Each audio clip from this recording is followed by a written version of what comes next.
Sure, that would.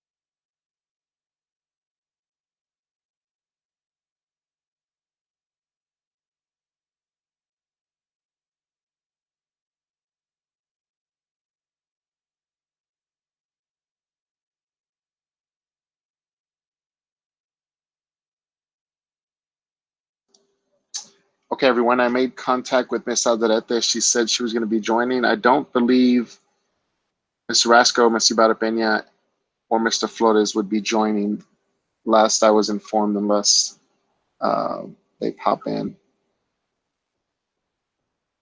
There's Ms. Alderete, there's Ms. Barba, myself, Ms. Prado. We have a phone number. That's not you, is it, Mr. Flores, on the 210, the last two digits, 18? Or is that Michelle?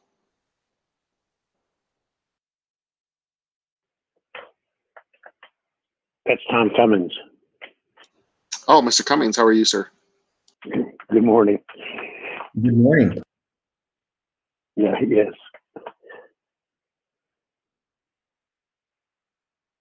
Mr. Cummings, really quick, have you sent in comments to the board before I call the meeting to order? We have not received them. No, I have not, but thank you for asking. Will you be shooting those in? No. And I understand that they have to be relevant to the item agenda. Yes, sir. So, okay, great. just to clarify. Yes, sir. Thank you.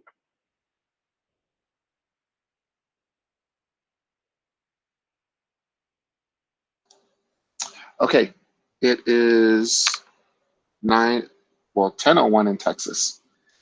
So we will call the meeting to order. The South San Antonio Independent School District special call meeting of the Board of Trustees will now come to order. Today is Saturday, August 29, 2020, and the time is 10:01 a.m. Is Michelle available for a roll call?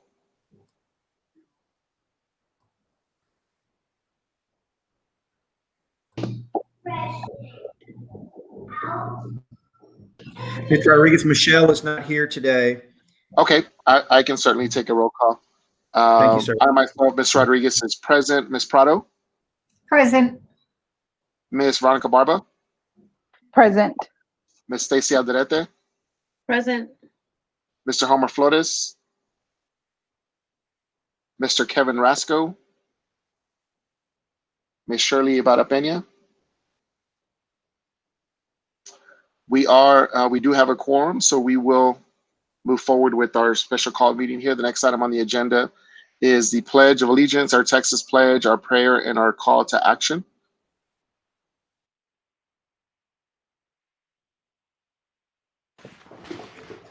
I pledge allegiance to the flag of the United States of America and to the republic for which it stands, one nation, under God, indivisible, with liberty and justice for all.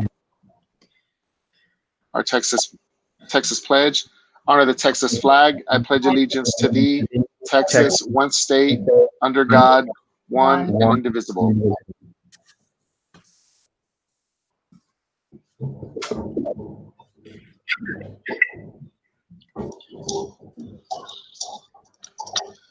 Our call to action. All students enjoy successful education experiences, empowering them to make decisions while enriching their lives in the future they create. And Mr. Baum, would you please like to give us a prayer? Would love to. Dear Heavenly Father, we love you, Lord, and we just thank you for the many, many blessings that you've given us, one of which is this beautiful Saturday morning where we get to come together with people that all share the same interest, Lord, and that's the interest in educating your children. We thank you for the opportunity that exists in front of us. And we also ask you, Lord, for the guidance and the wisdom and yes, even courage, Lord, as we proceed through this year, that we can act in accordance with your will and take care and shape the bright young minds that we have been entrusted with. Lord, just thank you once again for the many, many blessings, and just ask you to watch over us as we all proceed. And we ask these many things in your name. Amen. Amen. Thank you for that, Mr. Baum. The next item on the agenda is the citizens to be heard. In accordance with district policy BED local, the board encourages citizens to make their comments, concerns, and ideas known to the board. During the citizens to be heard segment of the meeting, a person wishing to address the board should have submitted their comments via email to schoolboard@southsendisd.net prior to this morning's board meeting. At regular board meetings, the board shall permit public comment regardless of whether the topic is an item on the agenda posted with notice of the meeting. At all other board meeting, public comment shall be limited to items on the agenda posted with notice of the meeting. The SSA ISD board seeks to conduct its meetings in a polite, professional manner and would appreciate citizen comments being shared in a similar fashion. The board requests that citizens not refer to individual students or employees by name during citizen comments. Each speaker will be given up to 3 minutes per BED local policy. The presiding officer may modify this time at his discretion based on the number of citizens who submitted comments. As well, the board is not permitted to discuss or act upon any issues that are not posted on the agenda for this morning's meeting. Having said that, I realize Mr. Cummings has not afforded us an email with comments, but Mr. Cummings, and you're there, I'll certainly afford you the 3 minutes, given that we are in a budget workshop respective to the budget. Would you like to take your 3 minutes now, sir? Can you hear me? Yes, sir, we can. Okay. No, I did not realize that we'd be able to speak because it says school board development. But yes, I just hope that we can do something for the employees. And I assume you're going to do that at the Monday meeting. And I would certainly encourage you to act if you can. I appreciate it very much. Thank you.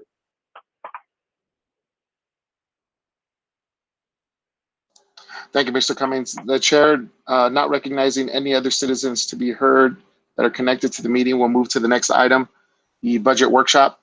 Item number 1, budget workshop, Tier 3 training framework for school board development. Dr. Mark Puig, registration ID 18-2001-1. Dr. Puig. Thank you, Chairman Rodriguez and trustees. Good morning, community and team. We're excited to be with you this morning for this workshop to cover not only the proposed budgets, but also to discuss fiscal health and what that looks like for our district moving forward. That being said, I'm going to share my screen here and pull up a presentation that will cover the bulk of today's workshop. And you should have received this as well, hot off the press, literally moments ago. Okay, can everyone see that? I can't see. Yes, sir. Okay. Yes, sir, we can. Thank you, sir. So again, the big theme for today's workshop is talking about sound strategies for fiscal performance, fiscal health. And we'll look at that in some detail, probably over the next 10 to 15 minutes. And then we'll dive in to the proposed budgets and the related tax rate compensation plan. Trustees, we are earning today continuing education credit for Tier 3. And again, as Mr. Rodriguez said, that's my TEA number. And the bigger issue here, or really the bigger concern, is being excited about seizing the future when we're talking about money, talking about budgets. I want to make sure that we understand this is a joyous process, not something for us to go, oh my goodness, the budget. This is exciting, aligning resources to kids. So with that, let's go through really what the agenda is going to look like today. We'll address some burning budget questions that were discussed previously at the budget committee meeting. We'll talk a little bit about fiscal health data and show that in reference to the ebook, the TASB ebook that was shared a few days ago. And then we'll emphasize the process today, just a conversational approach to understanding the budget and where we're going in 2021. And then really understand the importance of clarity on fiscal budget and strategy, and really use this as a springboard for the strategic planning to drive student achievement here in South San ISD. So that's a quick overview. And again, the budget planning is a year-round process. So with that, we'll talk about the burning questions, the burning budget questions, which trustees did go over with the budget committee meeting on Thursday. And I want to stress something here from the outset.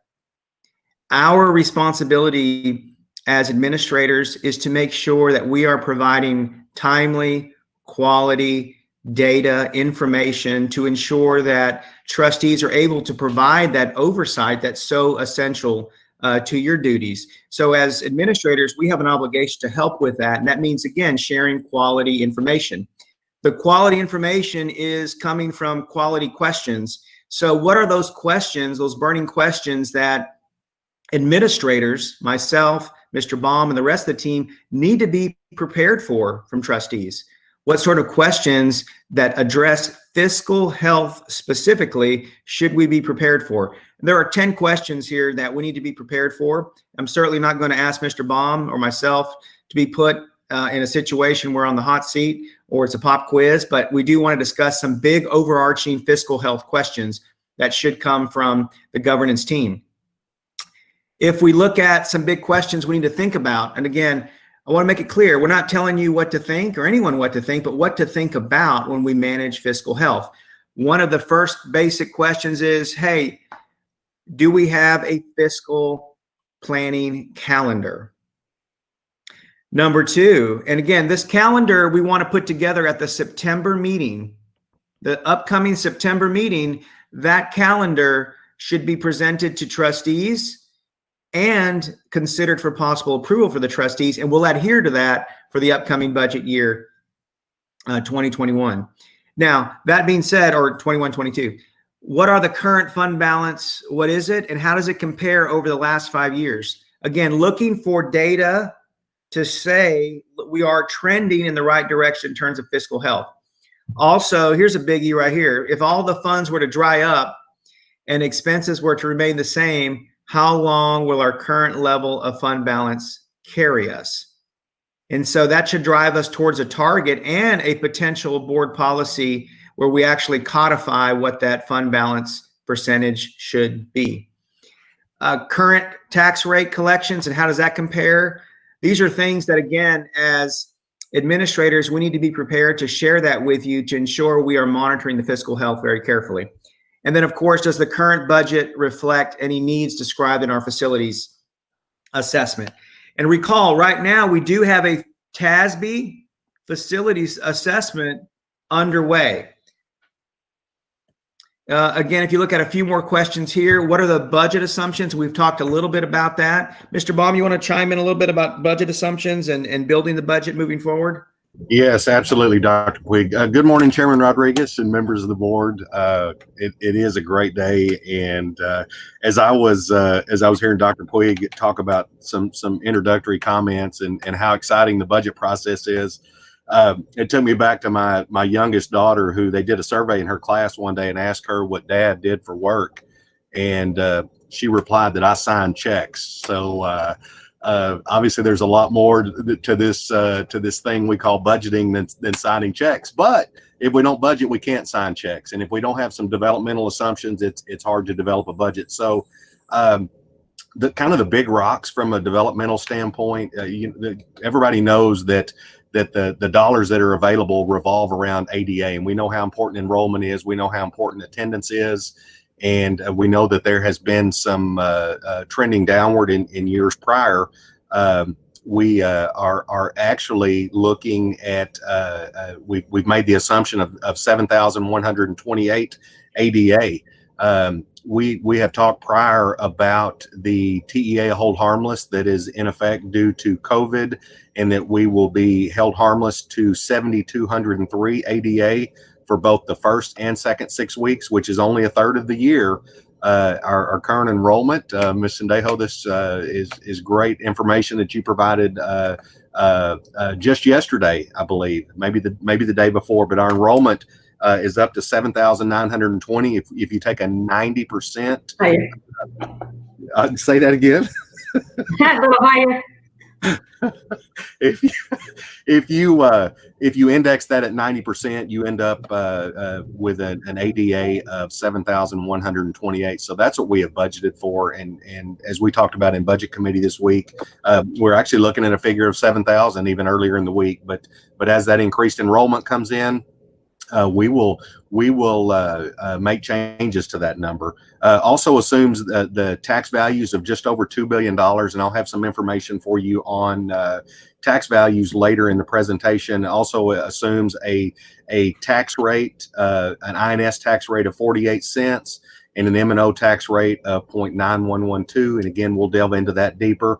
And then Comp Ed numbers. Okay, we have seen the change of Comp Ed go from free and reduced lunch count to the census blocks that TEA introduced in House Bill 3. We assume that our Comp Ed, not our Comp Ed enrollment, but our Comp Ed breakdown, in that our students, we anticipate that they will fall into the same categories, whether they're tier 1, 2, 3, 4, or 5. And then we assume a collection rate of 98%. We have talked about the potential variance in collections due to COVID. We don't feel that there will be any of the estimated levy that gets lost, but there could be some delays on collection. So we've made some provision there as well. But we have assumed a collections rate of 98%. That is in line historically with what we have achieved as a district, and we won't expect anything different than that. So those are some of the developmental assumptions that we have used for our current budget projection. Thank you, Mr. Baum. And we're going to go back and forth on this a little bit. And I'm going to ask Mr. Baum to share a little bit here on number 7 as well. When we talk about the past 5 years, when we look at overpayment and underpayment, this really speaks to the precision of the projections of enrollment ADA that's so critical to every biennium period. And we've had some challenges here. If you look at what has happened with overpayments, Mr. Baum, you want to weigh in on that a little bit? Yes, absolutely. In our budget committee meeting this week, we actually talked about the first rating and some of the indicators and how that process has evolved and how they are challenging schools to be more accurate. So there's not a large overpayment or there's not a large underpayment. Last year going into the budget year, I feel like we overstated our ADA. We overstated many of our assumptions, and we ended up having to downgrade our revenue projection during the year. And the problem is when you overestimate your revenue and you build a budget in accordance with that, your expenses don't typically go down when your revenue does, and so you end up in a deficit situation. So we certainly want to hold ourselves accountable, and but on the other side of that, we don't want to underestimate, because we really want to know what our revenue is going to look like. We hate ending up with a bunch of unspent resources at the end of the year, unused resources that we could have used to assist us in the process of educating children. So we have experienced some overpayments. In fact, in the last fiscal year, not the 2019-2020 year, but in the year 2018-2019, we overestimated our revenue. We overestimated our data in sending that to TEA. They overpaid us, and then they come back and they hit us for the overpayment. And the way they do that is they just reduce current year revenue. So the best policy is to, we're not in a situation of recapture, and there's really no reason to do anything other than be as accurate as possible every step along the way, with the understanding it's all going to come out in the wash. It's all going to settle up. But we need to ensure that all dollars generated in the current year are available for current year expenditures, and we're not leaning on last year nor gleaning dollars from the next fiscal year. So. Now, well said, Mr. Baum. And as we look at number 8, again, as we monitor fiscal health, these are the questions that administration needs to be prepared, and we are prepared to share these data with you, whether it's monthly, quarterly, annually. And part of it needs to be also around looking at student staff ratios, student teacher ratios. Those data need to be shared regularly so we can monitor and adjust based on the enrollment as it relates to those ratios. And then number 9, what sector of our district carries the burden of paying the ISD taxes. Mr. Baum, you want to chime in a little bit on the implications around the tax load? Yes, absolutely. I actually have some slides later in the presentation that will address our tax load, but it is always a combination of local revenue and state revenue, and quite frankly, as time has gone by, there has been more and more burden pushed to the local taxpayers than there has been from a state revenue. So that is something that we'll want to monitor the mix of. We'll actually report later that through the compression process, the additional compression process that we have appealed through TEA, we will see that the local taxpayers will be paying a lesser portion of the share, and the state will be paying a greater portion of the share than they would have under the first proposed rate. Which is a win for the taxpayers and ultimately a win for the district. So it is important that we monitor the balance between taxpayer and state provided revenue to the district. Thank you, Mr. Baum. And then continuing on with again the questions around fiscal health that we need to share with the school board so that the trustees, the governance leadership can make good decisions is also around the compensation pay system. How does it compare? Is it competitive within our identified market group? So those are just a few burning questions that we must be prepared to share with you to ensure you have quality data, information to make sound decisions about the budget. Now, there are some reports that go along with that, with sharing those questions, and I will pivot very quickly to the document here. I trust everyone can see that. So this is the what we call the fiscal fitness monitoring financial health essential reports for school boards, and it was developed by Jess Butler. He's a former superintendent in collaboration with TASB and also some of the other financial heavyweights in the school business like Ed Flathouse and Bob Hart. So what I love about this particular publication, it narrows down all of the financial data to reports that are most essential for monitoring the fiscal health as the board leadership provides oversight. And so the administration's responsibility is to produce these reports quarterly, monthly, annually, in the way they're described in here, so that we can actually do the business of ensuring a high quality budget process with high quality oversight at every meeting.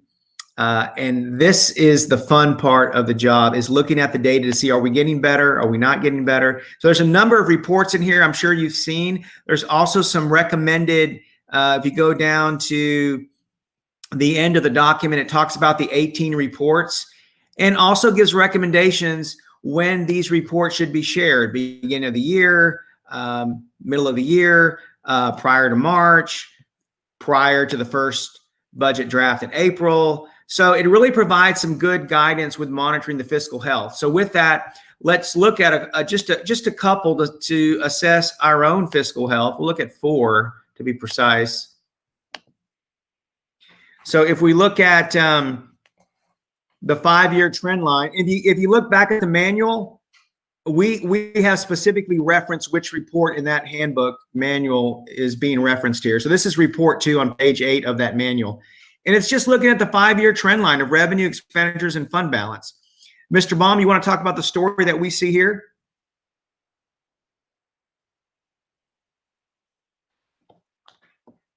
Mr. Baum, are you there? You're on mute, Jeff. Can you hear me? My apologies. The red line there, and I'll just call your attention to the fact that this is estimated 1920 data as we close out this fiscal year. But you see between 1819 and 1920, there was a trend up in expenditure, and our revenue really held the line. Well, we know why there was a trend up in expenditure, because of the projects that are going on across the district as we make campuses ready and establish operating budgets. But it's definitely a trend to look at. Anytime your expenditures cross your revenue, you know that you are you're trending towards a situation of adding to a deficit, which this is exactly in line. If you look at the green, it is our fund balance. And again, our fund balance, as we did our tax report, we estimated our fund balance to be just north of $24 million. I do believe it will come in higher than that a little bit, as we discussed during our budget committee meeting the other day, but that assumes the full realization of our budget, both as we have budgeted revenue and expenditures. You'll recall there's about a $7.3 million spread between the two. So we'll lean on that hard as we close this year out. But it does speak to our financial strength, but it also speaks to a declining number there. As we talk about what is an acceptable amount of fund balance, what is an appropriate amount of fund balance, we hope we get in a situation where this board will wrap some policy around that and have a common understanding of what that should look like. We have had some, obviously we have had higher budgets in the past. And if you look at the amount of fund balance that you need to be available, and if you predicate that amount on what your monthly operating costs are, as your budget declines, just as our proposed budget this year will, we will see a situation that those monthly operating expenditures go down. And so as the curve related to that holds, your required fund balance, or your optimum fund balance, would be less than it was.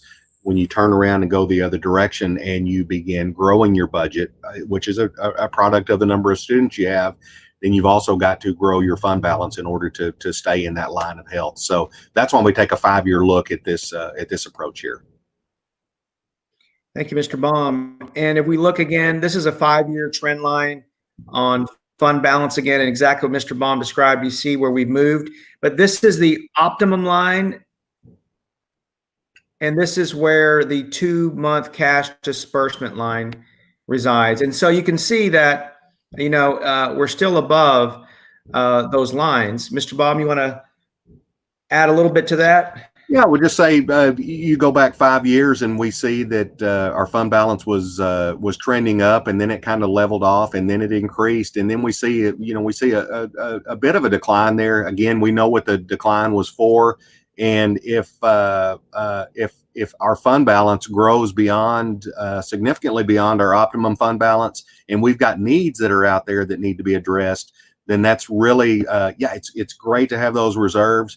But at the same time, you can have excessive reserves if you're not meeting your needs. So the area between the 2-month cash disbursement and the optimum fund balance, in the investing world, you would call that the efficient frontier. And if we are outside of that frontier, we need to be strategic and ensure that we're putting dollars to work in the areas that we need to. With the trend down, obviously we are much closer to the optimum fund balance line. But again, I hope that's something that we can wrap some policy around and make this a metric that we monitor on a very much an ongoing basis. Thank you, sir. And again, this report is right here on page 3 in that document report 3 on page 10. And again, we've looked at this over and over again. This really is report 4 on page 13. We've told this story before, just some, opportunities here with staff, ensuring staff and student ratios and numbers are trending together. And then this is a biggie here, looking at percent attendance. This is report 16 on page 45. This is something you will start getting regularly.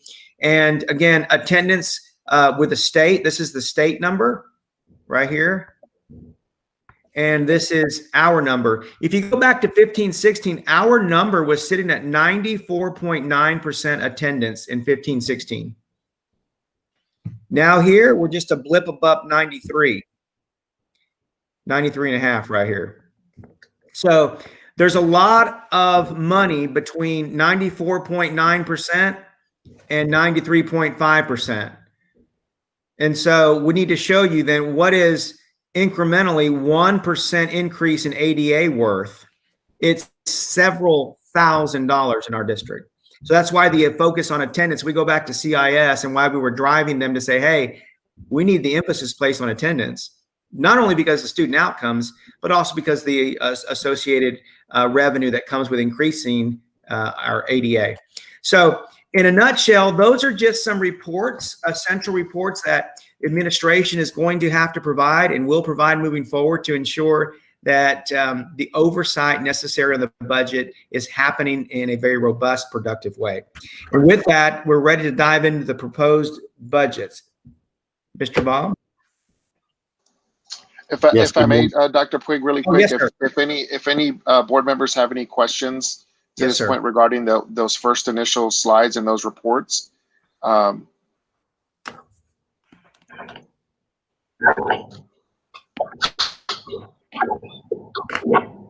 Okay, thank you, Dr. Puig.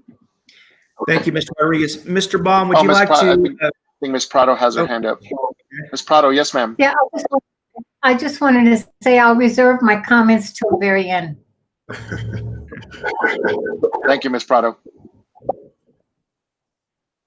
Mr. Baum, you want to take over the presentation, the helm there? You want to? Yes, absolutely. Good morning again, everybody. Just to piggyback on Dr. Puig's comments on that last slide, if you go back 5 years and look at our attendance rate, if you were to overlay that over our student population right now, the difference in dollars would be about $800,000. So it is not a few $1,000s. It is significant dollars. And I know there are efforts to increase attendance. And Ms. Sendejo and I had a conversation yesterday how good we were feeling, how things were trending in such a positive direction until COVID hit. And we refused to allow that to undo the good work that was done. And we won't lower our expectations from it. We're ready to get back with the program. I know our kids are ready, and we'll certainly hope to do that just as soon as we possibly can. As Dr. Puig, do you want me to present the slide deck? I guess. Yes. You want me to man it, or do you want to put it on your? I'm happy to jump in and do it. Okay, you got it.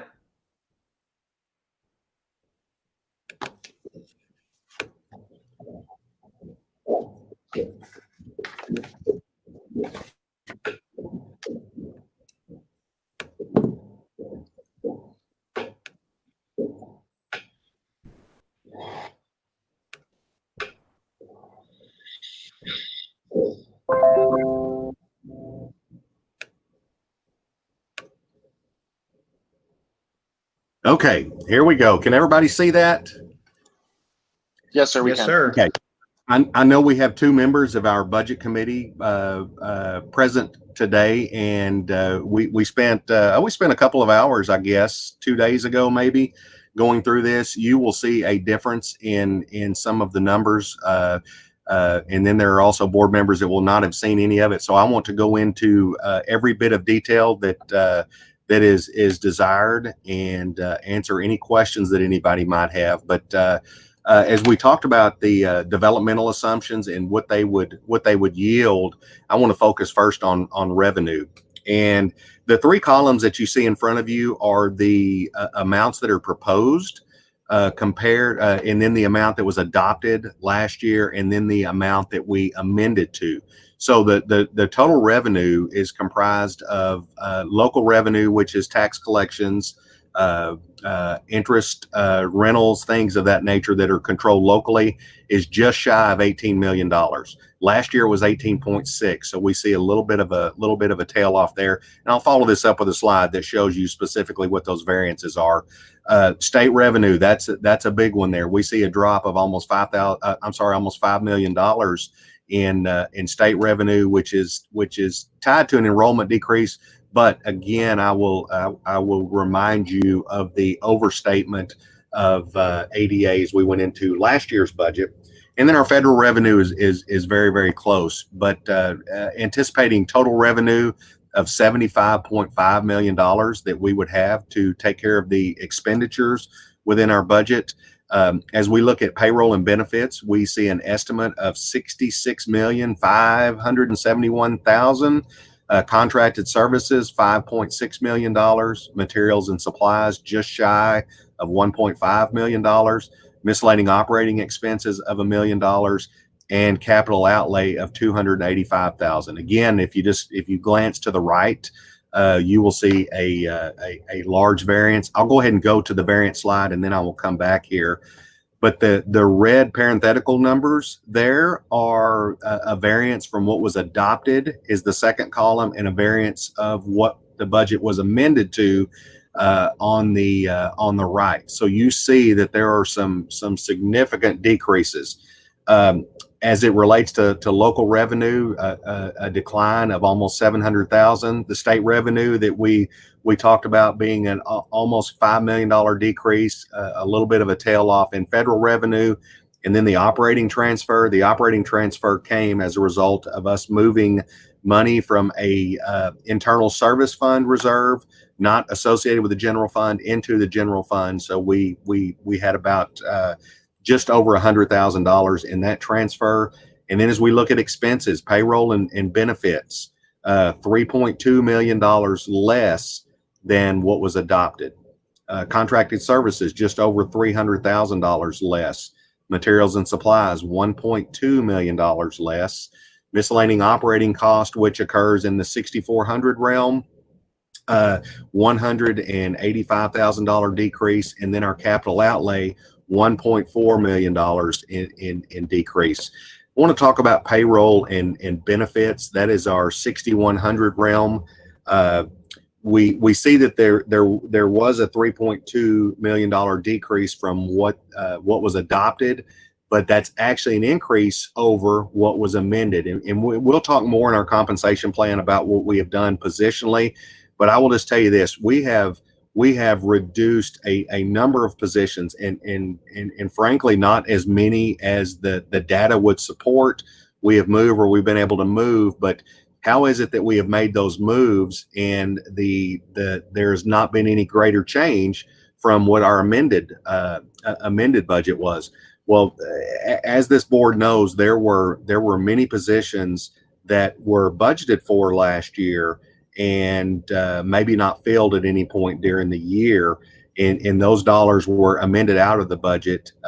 If you start out with an $81 million budget and you end up with an $87 million budget, well, some of that increase came from other sources, but there were also movements within. We might have taken money from our payroll and benefits line item and moved it into contracted services. Just as an example, and this board sees those budget amendments every time that they are recommended. We don't act on those until they are approved by the board, but that is part of that monthly reporting process.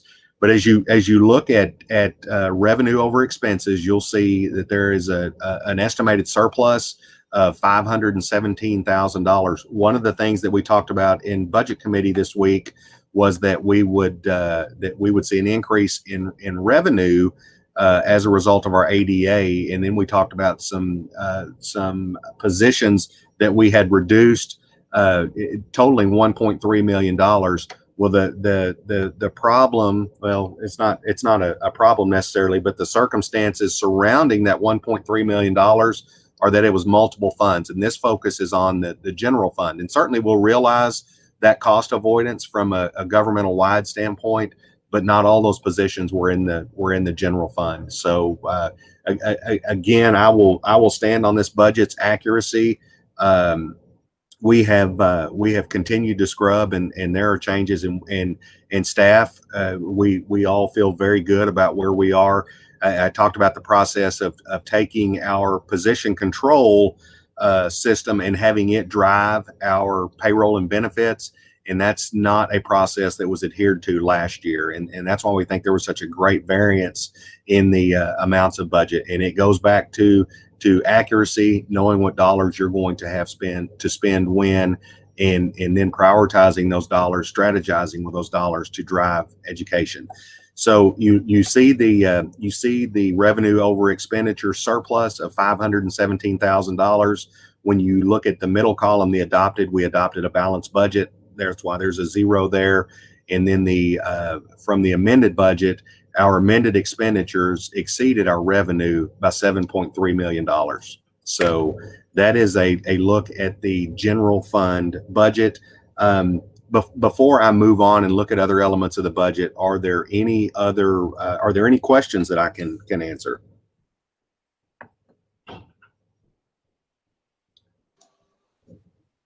Okay, as we look at this slide, as I alluded to a minute ago, is the variances from prior year that just tells you the adjustments in each and every one of the object majors. As far as our food service budget goes, food service is we have faced some challenges. It has not been immune to the challenges of COVID. Our food service director, Scott Stevens, and his team have made every effort to serve the students on an ongoing basis. You will remember that we employed a significant carry out program in the spring, and we made some adjustments to that based on utilization where people were and the times that they had to come in and pick food up. It's not obviously it's not an ideal situation for the remainder of the school year, but it's where we find ourselves right now. So as we have deployed that carryout program, we have put that program in place at every single campus. But we are currently only serving about 4,000 meals a day, and when you're talking almost 8,000 students, breakfast and lunch, 4,000 students is not a great deal of utilization. So we know that when those students are in school, they are much more apt to use the school nutrition program for their meals.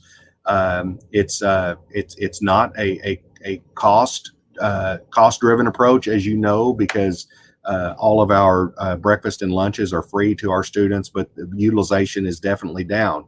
And as utilization is down, so is the reimbursement that occurs. So that's why you'll see a reduction in the revenue there year over year.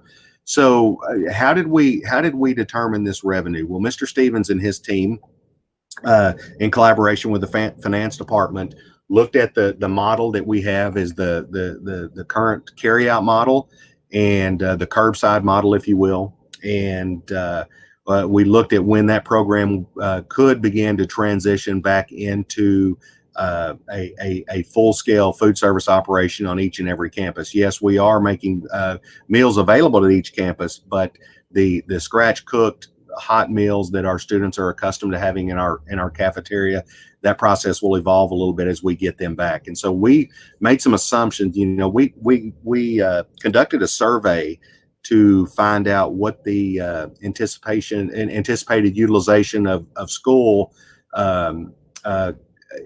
on a virtual basis as compared to an on-campus basis. And so our initial projections were around that, but we know that we've seen some greater interest in returning to the campus.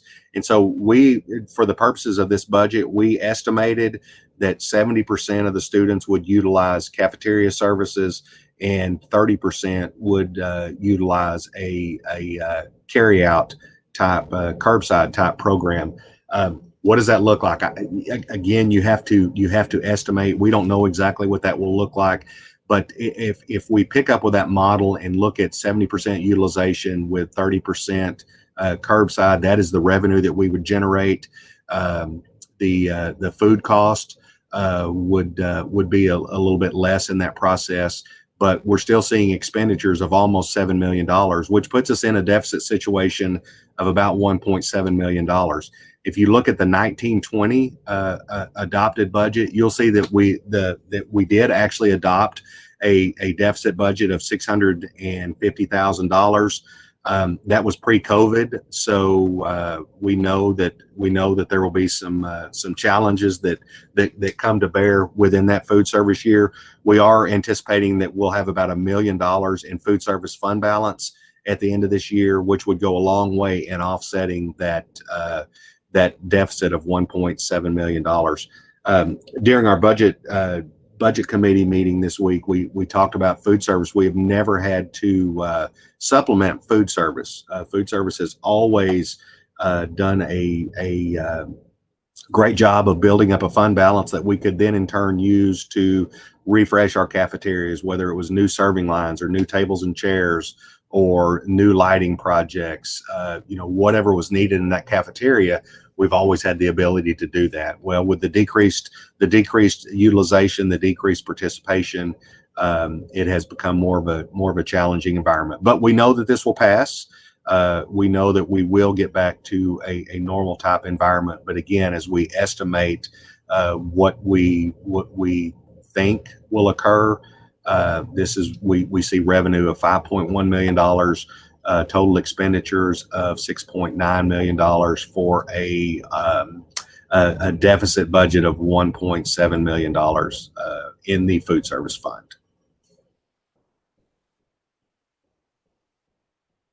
Does anybody have a question on the food service fund? I do. Okay. Good morning, Mr. Pong. Have we looked into, I know that getting the kids to the school was hard, or the parents just weren't allowing the kids to go get the lunch, right? And I think we had a situation where they wanted the parent with the child to pick up the lunch.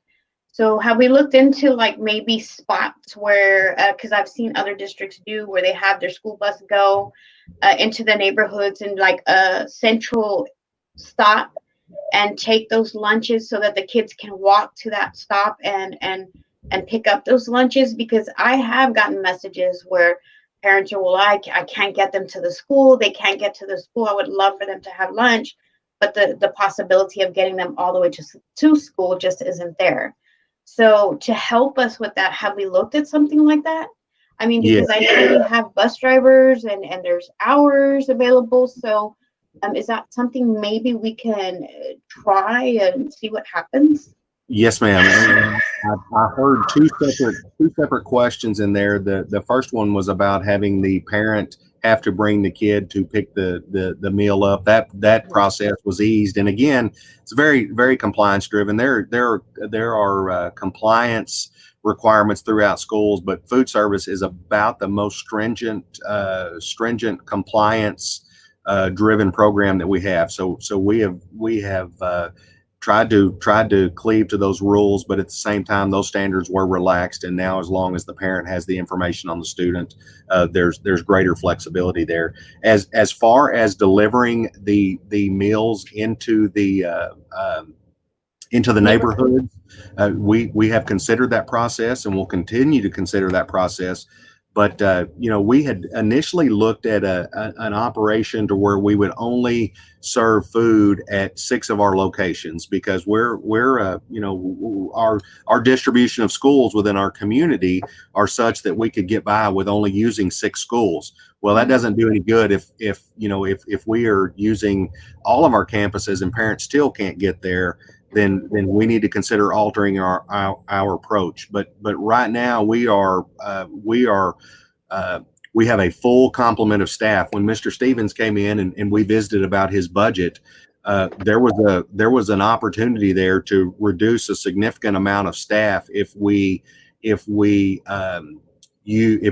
to a lesser number of schools in which we were serving meals at, and did not seem like the right thing to do in light of the desire to serve meals at all of our schools. But yes, we can absolutely reconsider our delivery model on that.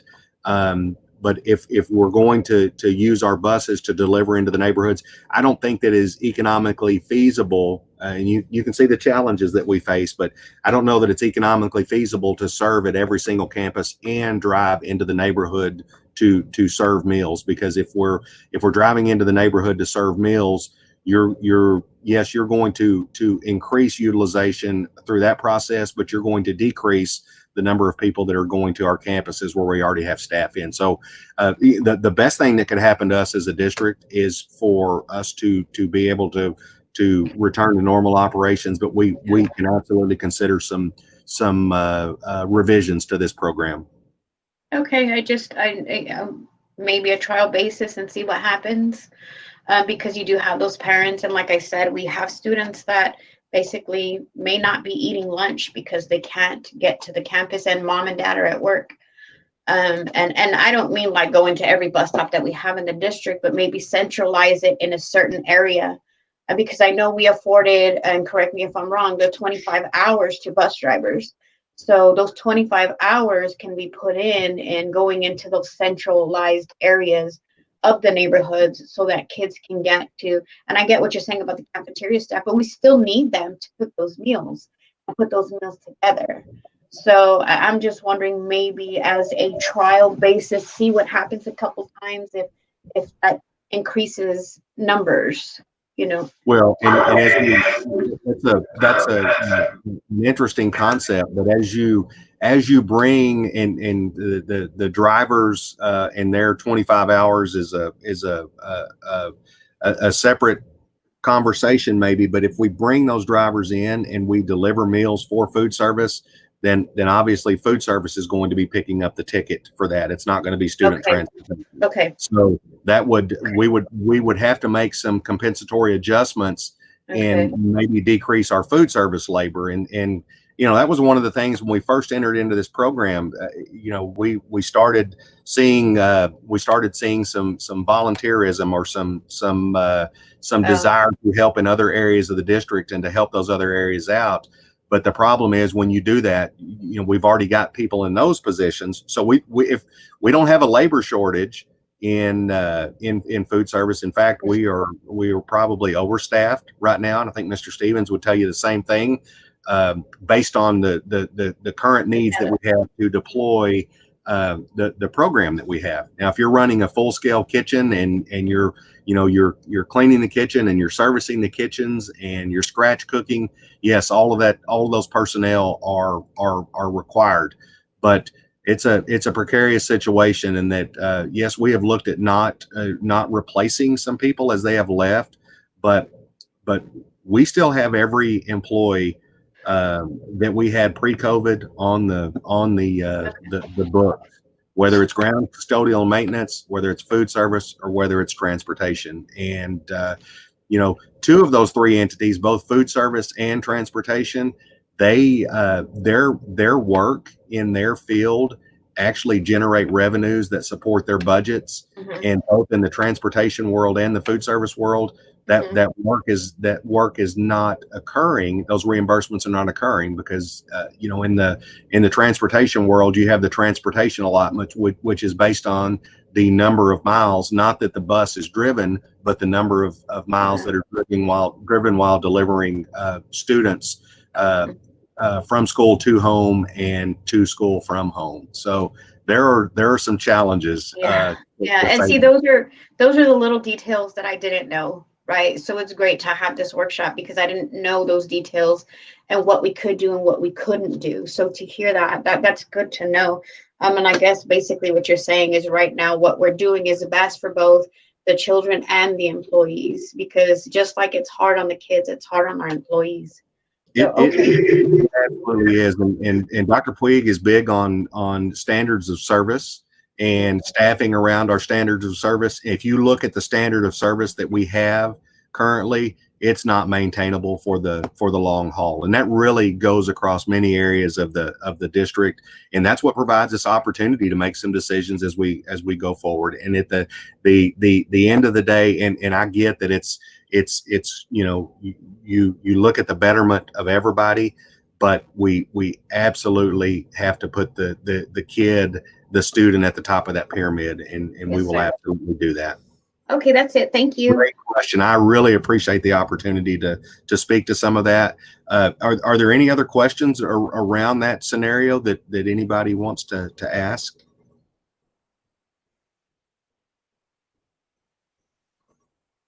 Okay, as it relates to debt service, you will see our debt service revenue and our debt service expenditures. The debt service revenue is driven by local taxes. Okay, we saw a decrease, or we'll see a decrease in our M&O taxes, but we actually see an increase in our debt service taxes because our debt service rate, the recommended rate, is still 48 cents as your tax roll grows, and as you issue bonds. You're never going to assume a period of no growth. And so Ms. Prado had asked some questions in our budget committee about debt service and the debt profile as we move forward. Our debt profile, and we'll cover it in greater length at another time, but it actually it actually counts on us increasing our tax values, our value growth. You just assume, because we know that taxes more often than not are going up. Values are going up. They're not going down. Although there are pockets of that, we understand that, but we should see an increase in local taxes related to interest and sinking, which is the code. The education code word for local debt service. And then state aid, that is our IFA and EDA. EDA is something that's existing debt allotment, and that amount continues to trend down, but we are blessed and thankful for the monies that we generate from the state regarding our debt. So you see total revenue on the debt service fund of we'll say $8 million.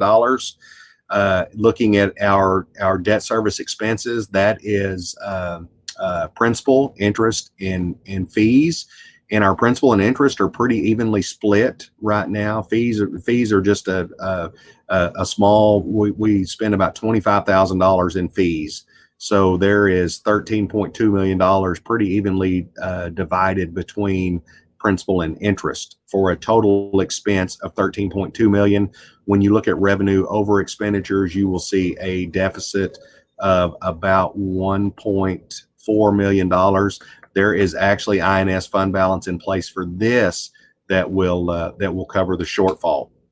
As far as opportunities with our tax rate, a 48-cent INS tax rate was proposed. The largest INS tax rate that we could have in any year is 50 cents. If we had those 2 additional pennies, it would generate just over $300,000, which would not cover this shortfall. So this is a planned expenditure out of fund balance. If you consider the performance that our debt decisions have been made in accordance with, this is right in line with that. But we've got to continue servicing our debt, continue paying our debt down in order to create any other flexibility that we might seek in the future. So that is what our debt service looks like. Our total debt expenditures last year were just over 13.3 million. This year they are just over 13.2. So they are holding the line. But our state aid portion is less, and that's why you'll see about a $1.2 million tail off from where our revenue was last year. And there was no changes on the amended budget here either. So the anticipation of $315,000 was what remained in the budget. We'll get into actuals as we get into the audit process. So as we propose this budget, that's why we compare to the adopted budget and also the amended budget. So that is what I have on debt service, and I'm happy to answer any questions that anybody might have related to that.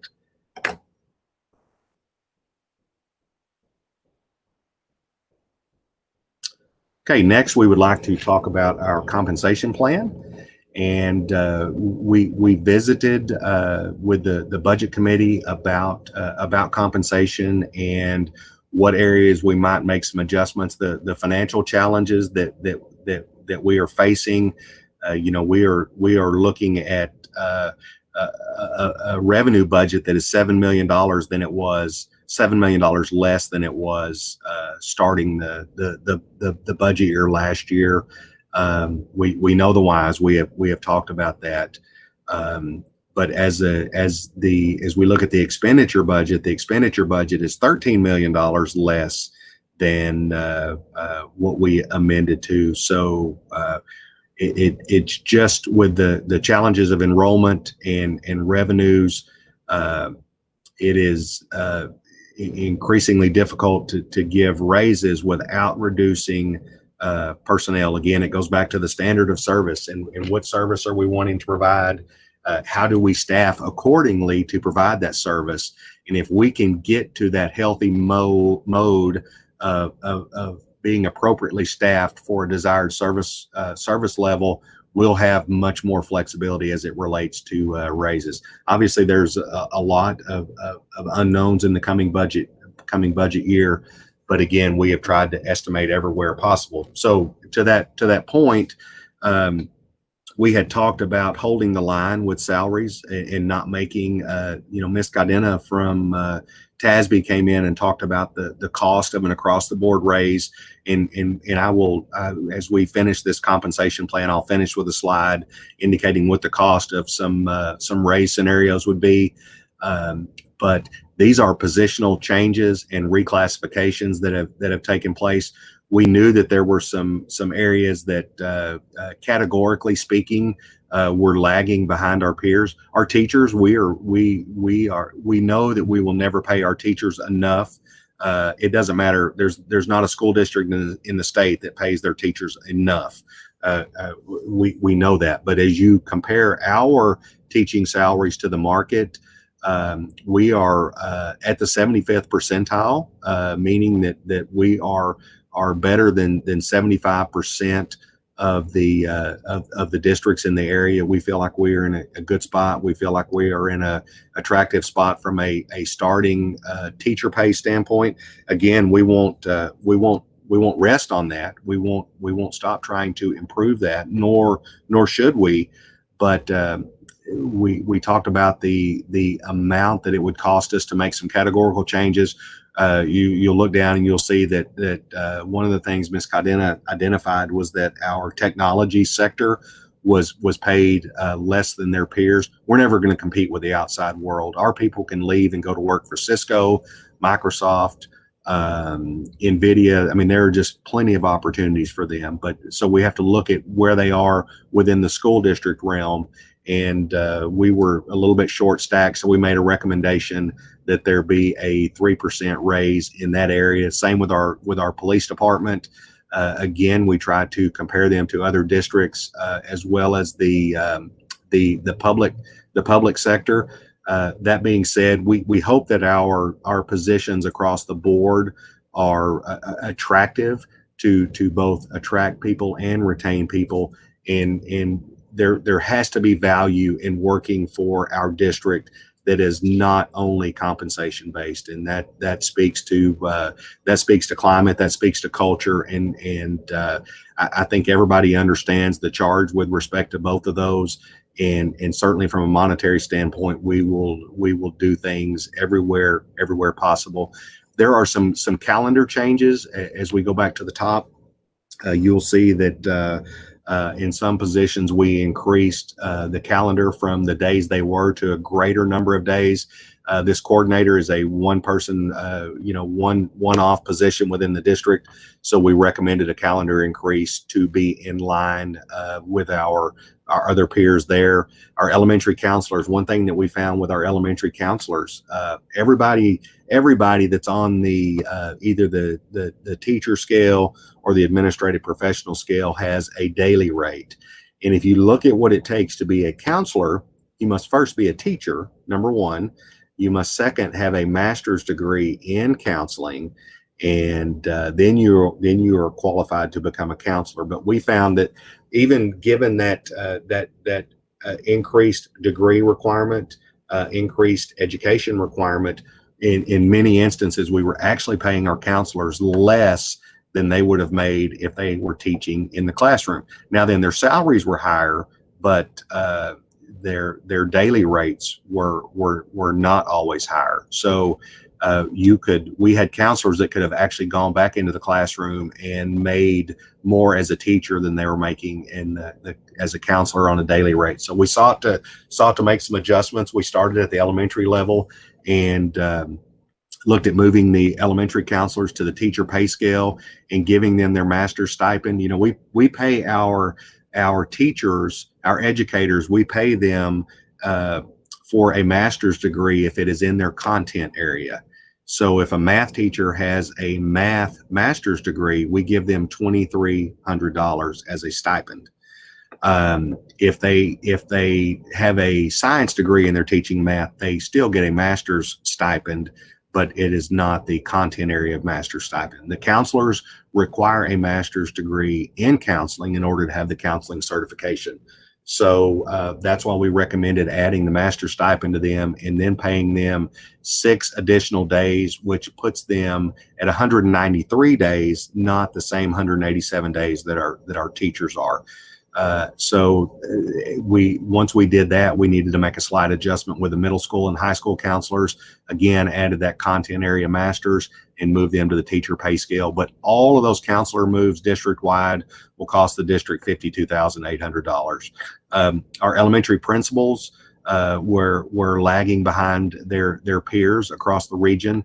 So an addition of 5 days to their salary adjusted that. The coordinator of health services, we saw a 9-day increase at that position. Our counselor coordinator, we reclassified that position to the director of guidance and counseling. That is Mr. Charlie Gallardo, who does a wonderful job, both working as a member of our administrative team, but also leading our counselors across the district. The bilingual facilitator, we reclassified that position to bilingual coordinator. There was no change in pay in that process. And then you'll see a daily increase for our clerk, the high school head football coach and athletic coordinator. The high school head football coach is a position at a campus level, but the athletic coordinator is in a position to coordinate athletics across the district. And so we reclassified from the teacher pay scale to an administrative pay scale for that individual, and you see the very slight increase that came as a result of that. Child nutrition supervisor, we increased their calendar to be more commensurate with their work schedule. Deputy superintendent of innovation and transformation was a reclassification. The chief of staff position that we had before, we collapsed that position in the process of creating the deputy superintendent of innovation and transportation and put that position in AP 10. The high school custodian and high school cafeteria manager, there were 3% component raises for those positions. Again, there's only one of each of those, but that position was short stacked, if you will, to their peers within the region.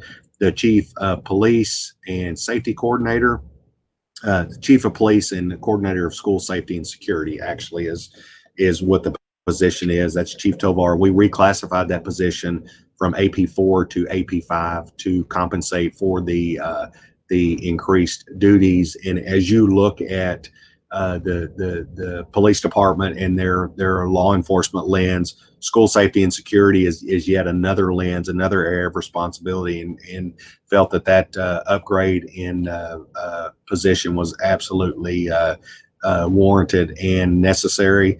The licensed clinical social worker on the AP2 scale, we actually converted a mental behavioral health specialist. It was an AP4. There was a vacancy there. We moved that position over to a licensed clinical social worker position at a lesser pay grade. Again, that pay grade is in line with the market, but we feel that position is better positioned to assist our students. When you put the social worker moniker on it, they are able to do more. They are able to go into the campus, go into the families, and assist in other areas. So that made a tremendous amount of sense. The high school football coordinator position, those positions were actually just coaching stipends before, and so we created a stipend for the named coordinators, both offensive and defensive on the football teams. Those positions exist at both high schools. And so we formalized those on the stipend plan. You see a requested increase on the JV football assistant from $6,000 to $6,500. And then the deputy superintendent of business and operations, reclassification from AP 9 to AP 10. Prior to my arrival, the chief financial officer sat in AP 9, but their focus was limited to finance. And so we looked at expanding that role across the whole realm of business and operations, and that's why you see the increase to AP 10 there. And then the controller position, this position is actually Miss Clarita Trevino, who is she had been our lead accountant, came out of a general accountant position where she was in an AP3 rank. and is actually we reclassed her. We transitioned that job. It wasn't just a reclass of her duties, because she's certainly doing much more and has been doing more for some time. But we classified her to AP6, and she is the controller over our entire accounting operation. So those are all reclassifications and what we refer to as component raises. We had estimated that we would see an increase of about $250,000, and once the numbers were all updated based on the personnel and the amounts, we see an increase of $233,532. There are also positional ads and stipend ads. The part-time diagnostician was a new position at an annual cost of about $8,000. The instructional mentor position, there are actually 3 instructional mentors at South San High School. Dr. Hernandez, he eliminated or downgraded, downsized an instructional coach position that was paying above $70,000 a year, and created 3 stipends at a cost of $18,000. So certainly an appreciated approach in that manner. And so those 3 stipends will come at an annual cost of $18,000, but there was a position, an instructional coach position, eliminated in order to create those. The coordinator for architecture, construction, and design is for one of our academies. That is a new position. West Campus High School principal, although that position was hired in the spring of the current fiscal year, it was not on our compensation plan. So we are adding that to our compensation plan for the coming year, just as we are the parent and community liaison. That position has existed in the district, but it was not on the comp plan. That is a part-time position that we pay about $30,000 a year on. And then the LSSP lead stipend is a new stipend in the amount of $1,000. And then the West Campus band director is a new position with a new stipend. And it's kind of a combo or a hybrid position, if you will, because it has band, but also mariachi included in there. So that individual is on the teacher pay scale plus $3,500 as a stipend plus 19 days. And that is consistent with how we are addressing the compensation of others. And so the total from these additions is $225,000. And between the two of those, it's total compensation changes of $455,000. So I feel like these recommendations take care of some needed adjustments.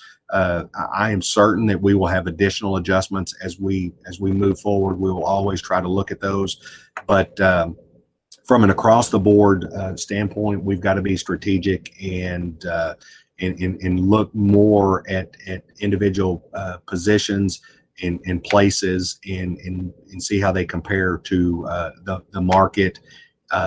Is certainly a more efficient approach than just taking a blanket amount across the board. So we're excited about the work that will continue to take place, and we will absolutely be earlier in the process next year. But not only will we be earlier, we will look a lot deeper at individual positions. So those are the recommended changes as part of the compensation plan.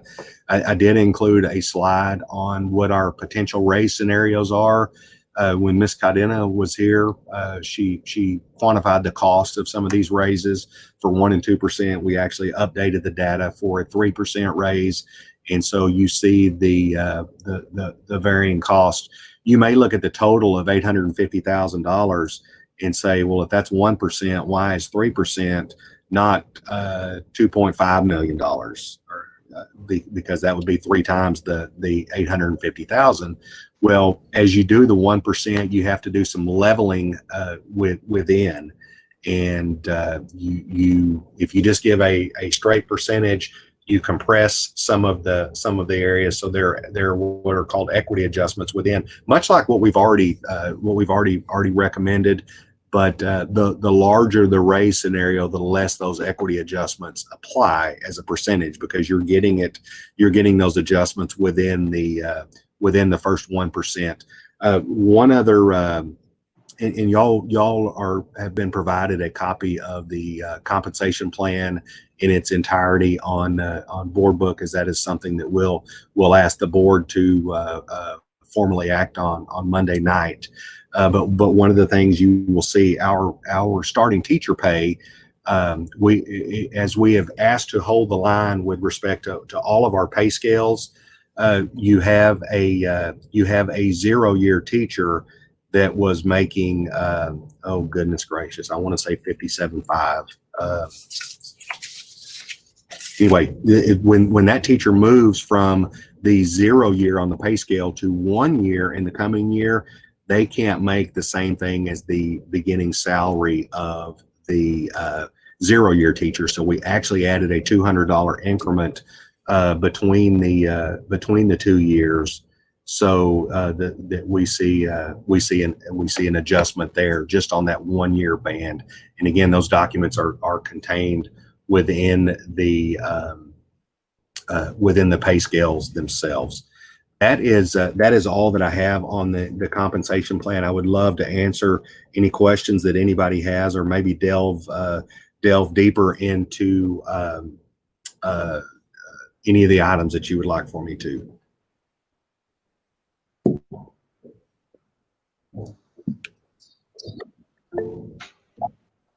Ms. Alderete, I believe you're on mute. And then we'll pivot to Ms. Prado. Can we go back to the very first slide where we were talking about the counselors, the coaches? Can we go back to that slide, please? Yes, ma'am, absolutely. Let me go back there.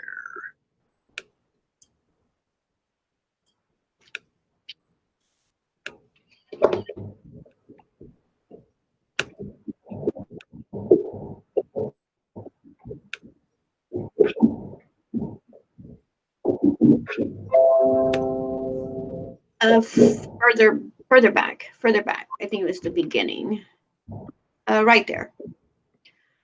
I noticed that when we talked about the high school football coordinator stipend, the JV, you pluraled those two, but when we looked at the high school head football coach and athletic coordinator, it wasn't pluraled.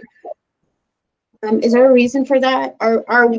Yes, is West Campus, our list, is it the same as South San's? Like, are we getting the same thing that South San is getting, or are we not? From a positional standpoint, we are staffed in accordance with the needs of the program. So if you want to ask, is West Campus getting an offensive coordinator? Is West Campus getting a defensive coordinator? Yes, they are. Are they getting a head football coach? Obviously, that hire has already taken place.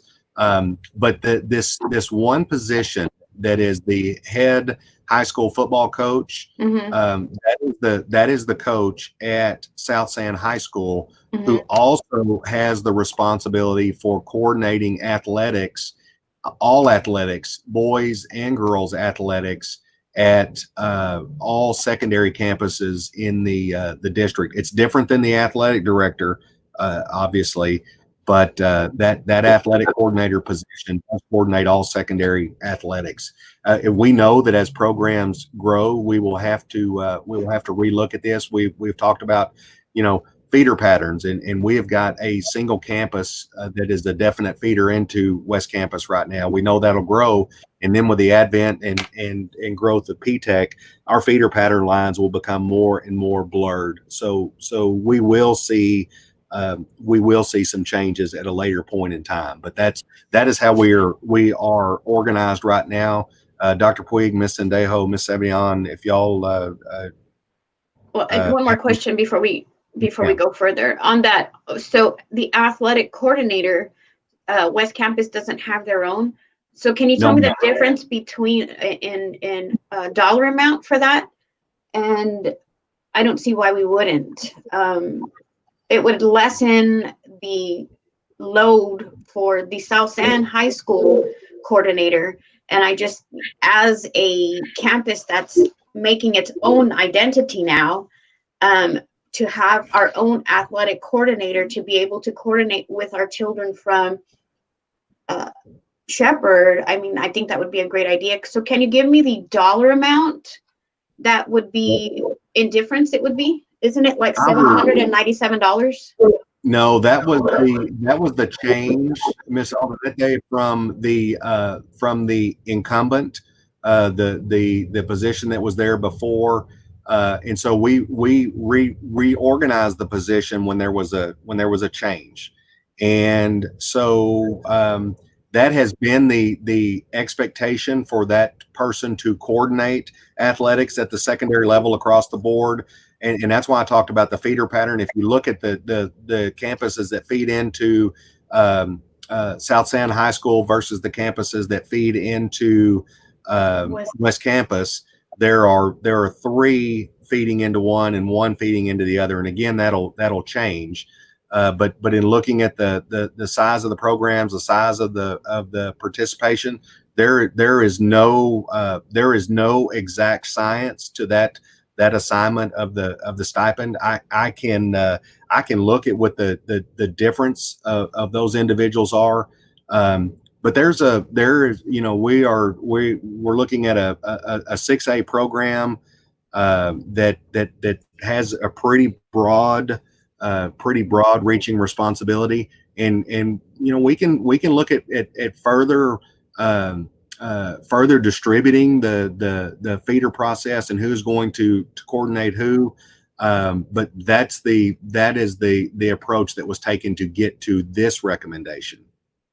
Okay, if that's something that we can look at, I'm pretty interested. Okay. We want to make sure that just as South San High School has built a tremendous program, that West Campus does the same thing, and that we're able to focus. I mean, that's a pretty heavy load for one person, those feeder campuses into the South San High School as opposed to West Campus. So maybe, splitting that up would be great and make us a little bit better than what we already are. So that is something I'd like to look into, please. Yeah, we're definitely in an evaluation year. I'm excited. We're all excited about West Campus and the tremendous success it's going to bring. But I think this year, from an HR standpoint too, we are trying to evaluate and ensure that whatever titles have been assigned previously, they weren't nominal titles. There's actually definitive duties that were being executed, not only by the athletic coordinator, but by every position. And so before we cast titles and responsibilities, it's just incumbent upon us to evaluate the way that's currently being executed and structured. And so we're definitely going to look at it, ma'am. Absolutely. Thank you. And I'm pretty stubborn. West Campus is huge, right? It's huge for me. I fought when it closed the first time. I fought to reopen it. And it's the heartbeat of mine and Mr. Rodriguez's community, and our community is growing very, very quickly. So what WC Justice South San High School deserves the best. So I really want to go to the table with that and see what we can work out. So thank you. That was my question. Yes, ma'am. Thank you, Ms. Prado. Thank you, Mr. Rodriguez. Mr. Baum, do we know what the other districts are doing as far as compensation plans? Yes, ma'am. The vast majority of districts that we have conferred with are not giving wholesale across the board raises. They are making some equity adjustments just as we have, but the uncertainty that we are facing has been faced by many, and so as we look at the cuts that have occurred throughout the various object majors that we have, we have cut in every single one of them, and payroll costs not accepted. I think there will be some great opportunities, and one of the things that we will recommend in the process of seeking approval of the comp plan is to put a Schedule B in there to create some flexibility in the event that the the board sees it appropriate to make any adjustments during the year from a longevity standpoint or a one-time standpoint. But just where we sit, and we have scrubbed this budget diligently, looking for opportunities to strategize. And if we were in a situation where we were not competitive, not very competitive with our pay structure, we would recommend some wholesale changes. But we are not out of line with what our neighboring districts are doing. And we're doing more than what some of them are by virtue of making the equity adjustments and creating the flexible piece to come back at a later point in time.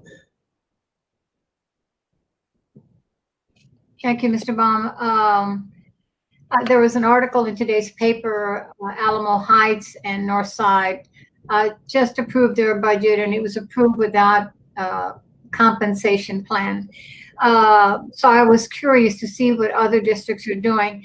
But my next question I have for you is, how much are we as a district contributing to our employees in their health insurance?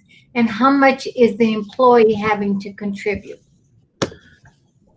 Ms. Prado, we are contributing about $370 per employee per month to the health plan. I don't have those numbers at the ready, but as you know, we have got our health plan on the street with our new consultant seeking we solicited bids for both the stop loss and the PBM, the pharmacy benefit manager. We know that costs are escalating, and we're going to have some recommendations regarding the health plan.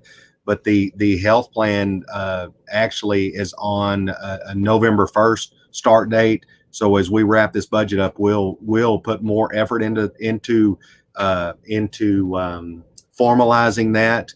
But again, we are competitive with respect to that. One of the things that we have done with the insurance committee is look at neighboring schools and what their contribution as compared to ours. The beauty of our plan is that we are self-insured, and so we have some flexibility there. But it also takes a little bit more work. But we are going to have to drive more dollars to the health plan, either through increased district contribution or through increased employee premiums, or a combination of the two. There are some other strategic measures that we can take to put more money in the health plan as a district, and not have to put that on the backs of our employees. But it's healthcare costs rank second only to education costs nationally as far as trending expenses. And as we have talked before, we don't have an adequate amount of reserves in our healthcare plan, and we're going to have to address that through either district contribution or employee contribution, or a combination of the two. So, and as far as what the employee is required to pay, we have 3 different pay plans, and one of our plans is virtually no cost to the employee, and then as they bring in their families, and then also increase the richness of their plan, increase the benefit with the plan, costs do go up from there. But there's a matrix when you start looking at 3 plans, and then whether it's employee only, employee and family, or employee and spouse, or employee and children. So there are a lot of options to cover there. But I am absolutely ready to tackle that with the budget committee and the board, because it's needed. Mr. Baum, will that affect this year's budget or next year's budget?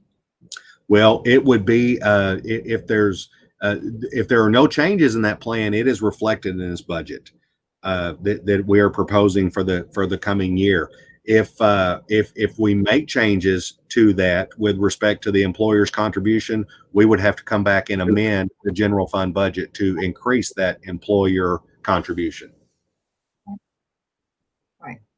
And I guess since we have not approved a health plan yet, it kind of puts us on a short timeline with the approval of the budget on Monday, if this is something that the board wants to consider. And I understand it's nobody's fault that we're here at this late of the game. I think the process that Dr. Puig took on and yourself is impeccable, and we've done a lot of scrubbing, as Dr. Puig said. And I commend you both for tackling this, because Dr. Puig, on your slide presentation under fiscal health, and it was number 8, you referenced that 80% of the budget was linked to salaries. When I first got on the board many years ago, our pay salaries in the budget were always at either 83% max. But can you tell me, as of today, what percentage of our budget is salaries? Let me jump in there, Mrs. Prado. It's 89%. That question was just a general question, so I inserted 80% there, but we are 89%. Mr. Baum, are we still at 89%, I presume? Yes, sir. We are. And we're absolutely out of the norm on that. And that speaks to our condition. If we were closer to 85%, if we were below 85%, then there would be some resources that were freed up. But in order to add in those areas, that we get in a situation, where we're even higher than 89%. So we need to level our numbers across the board. And by if you have 90% of the personnel that you had, you've got 10% more resources. Now, whether you choose to take that 10% resource and use it on personnel, or use it on insurance costs, or use it on stipends, or use it on raises, you've got the flexibility. We just don't have that flexibility at this point. Yeah, what that speaks to, Mrs. Prado, really historically, is we haven't adhered to very strict standards of service and staffing guidelines and adjusted our staff based on the enrollment numbers, period. And so over time, we've done the line item incremental budgeting rollover technique versus what we're doing now is doing our best to endeavor a more zero-based approach, so we can, again, apply those guidelines, formulas based on enrollment, so that staffing tracks very, very in tune and in harmony with those formulas. And so I'm excited that we're going to start applying that this year. And so we'll see that 89% number come down, because I'll be completely frank with you, approaching 90%. I remember Lost in Space and Danger, Will Robinson. That number is much too high, but we're well aware of it. And we will bring those staffing guidelines and standards of service to the trustees for your consideration very soon. Thank you, Dr. Puig and Mr. Baum. Another question I have, Jeff, is I know that we've already posted our notice in the paper, and the notice reflects a fund balance of approximately $24.7 million. Today, I think, is the last day until we approve our budget on Monday. What do you anticipate? And I think you mentioned it earlier. What's going to be our approval of a general fund balance come Monday? Ms. Prado, we will not, that fund balance information that posted in the paper is an estimate. It's not anything that is acted upon. It's for informing the community of where we sit financially. We will not know our fund balance number, and I mean this 100% honesty. I have never known at this point in the game what the audited fund balance will be because of the audit adjustments that take place. We have there are many moving parts within that process. One of those is the the tax subsidy portion that we spent a considerable amount of time talking about at an earlier meeting. But if those dollars come out of the fund balance, then that if they go from where they sit into a restricted fund, that changes that fund balance. If the buses that I spoke about, 5 of the 6 coming in, if that doesn't happen, that changes the fund balance. And it's the fund balance on August 31st will be completely different than the fund balance that you see on September 1st because of the reappropriation that takes place. And I know that's a very loosely coupled item, but the only time that fund balance itself is not loosely coupled is at the production of a financial statement, an audited financial statement specifically, which will occur following the close of the fiscal year, and then we will look at making fund balance assignments for the following year where necessary. So we could end up with we'll just from a illustrative standpoint, we may end up with $28 million in fund balance, but $4 million of that be required to pay bills on things that were encumbered but not yet received from the prior year, because that $87 million in the budget that you see for the amended budget for 2019-2020, that includes encumbrances that two things. They will come in after the deadline, or there may be some money that was encumbered. If somebody said that they are going to spend $2,000 on supplies and encumbered a PO, and only 1,500 of them were filled by the vendor, then that other 500, if it was canceled, because if the order gets canceled for the remaining 500, then 500 would return to fund balance and stay there. If that stuff is deferred, those items are deferred and doesn't come in until next week, then we're still responsible for paying that for this year, but the financials will reflect that we didn't pay that by the end of the year. So it's and we make tens of thousands of transactions, and you're talking all the payroll positions, all of the benefit positions.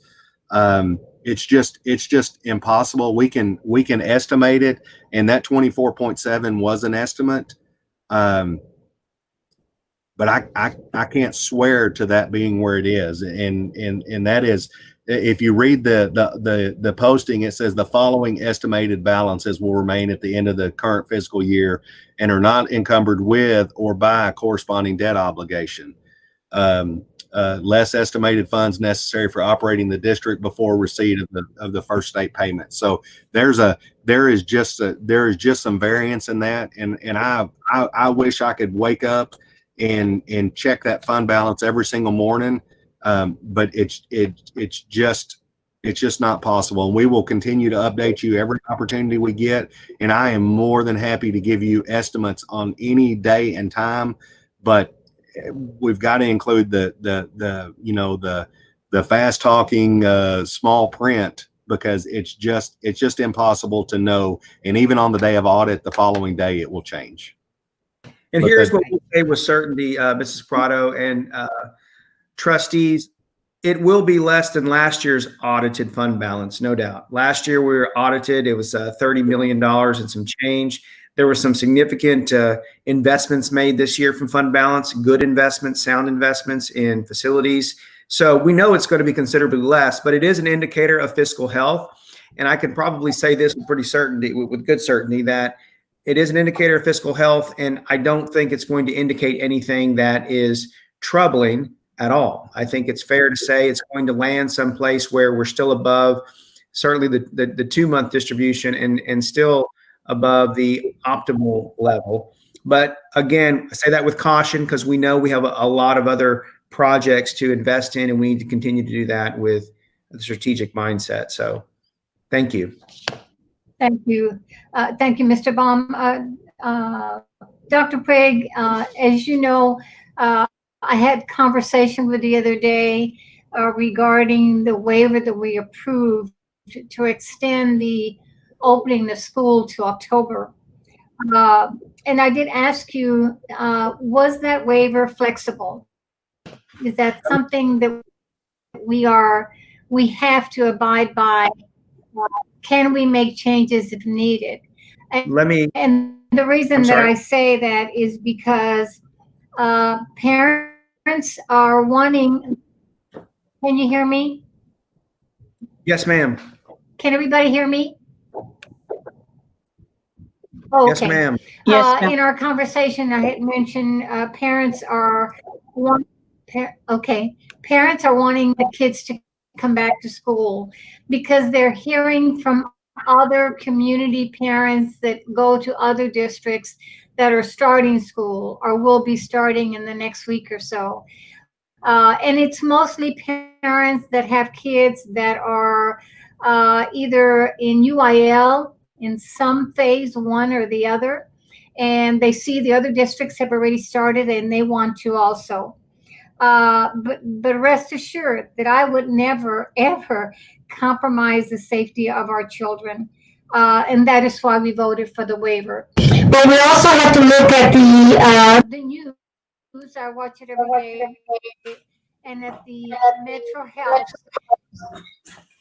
and what the guidance is that we have as far as who can enroll and who can't. But it looks like it's moving from the high risk to the moderate level. I don't know, but it looks like it's getting better. Dr. Prig, my question to you is, will there be a contingency plan should the meter moves further so that we can start bringing our kids back sooner than what we had originally approved?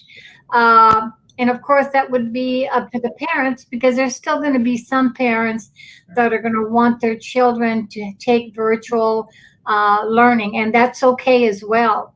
But I think, and we also have to look at where is the need? Who needs to come back? I mean, we have a lot of special ed kids that need that one-on-one help that would probably do better in class than they would at home with their teacher. So I'm just wanting to ask, is there some sort of a contingency plan so that we can move forward if it gets safe for our kids to come back?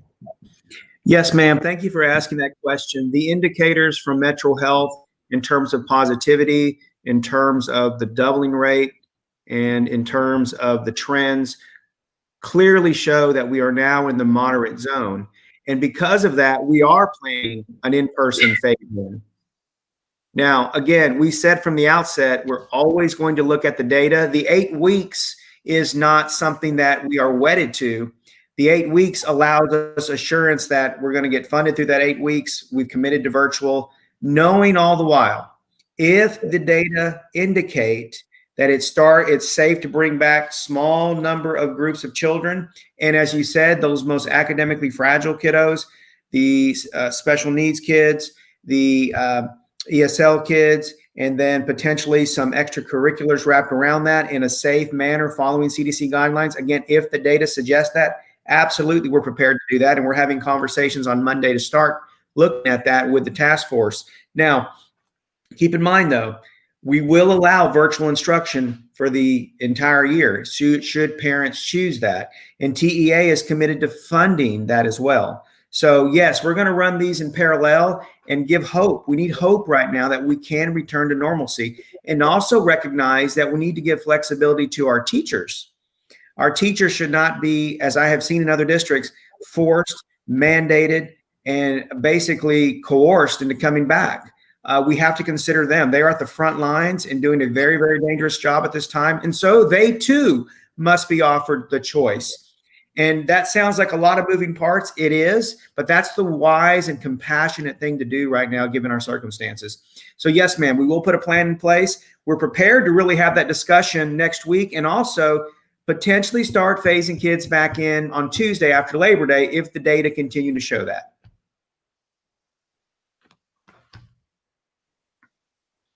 I'd be curious to hear in this workshop any other thoughts on that.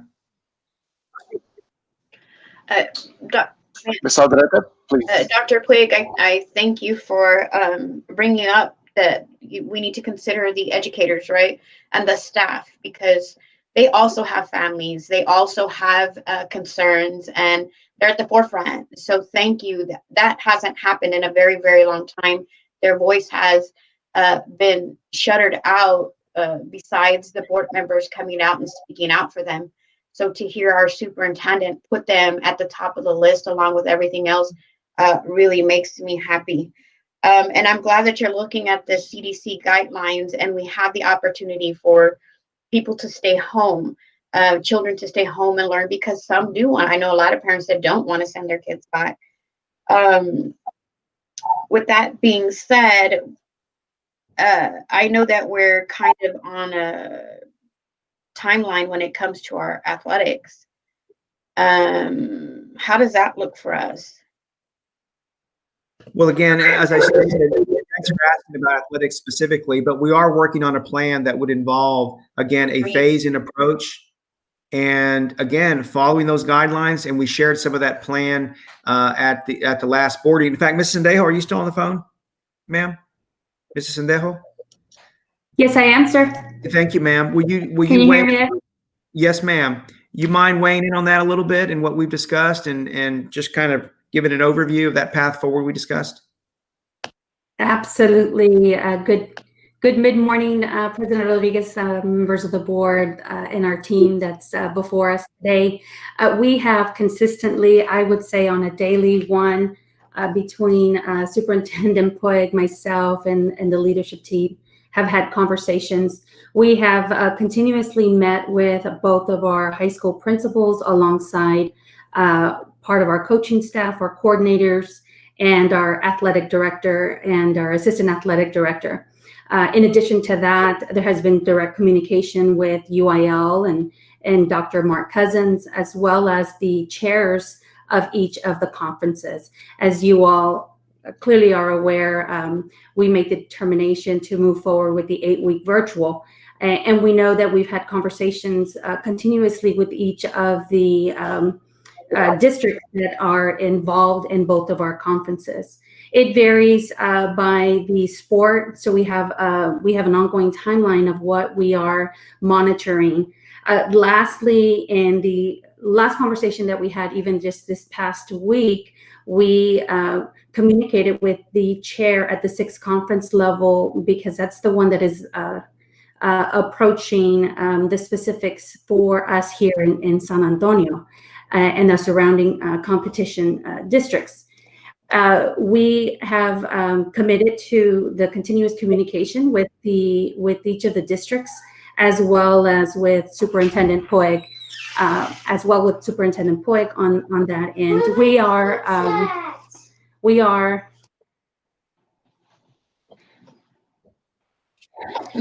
my apologies there. We have communicated that this coming week on Tuesday, we are going to be visiting, and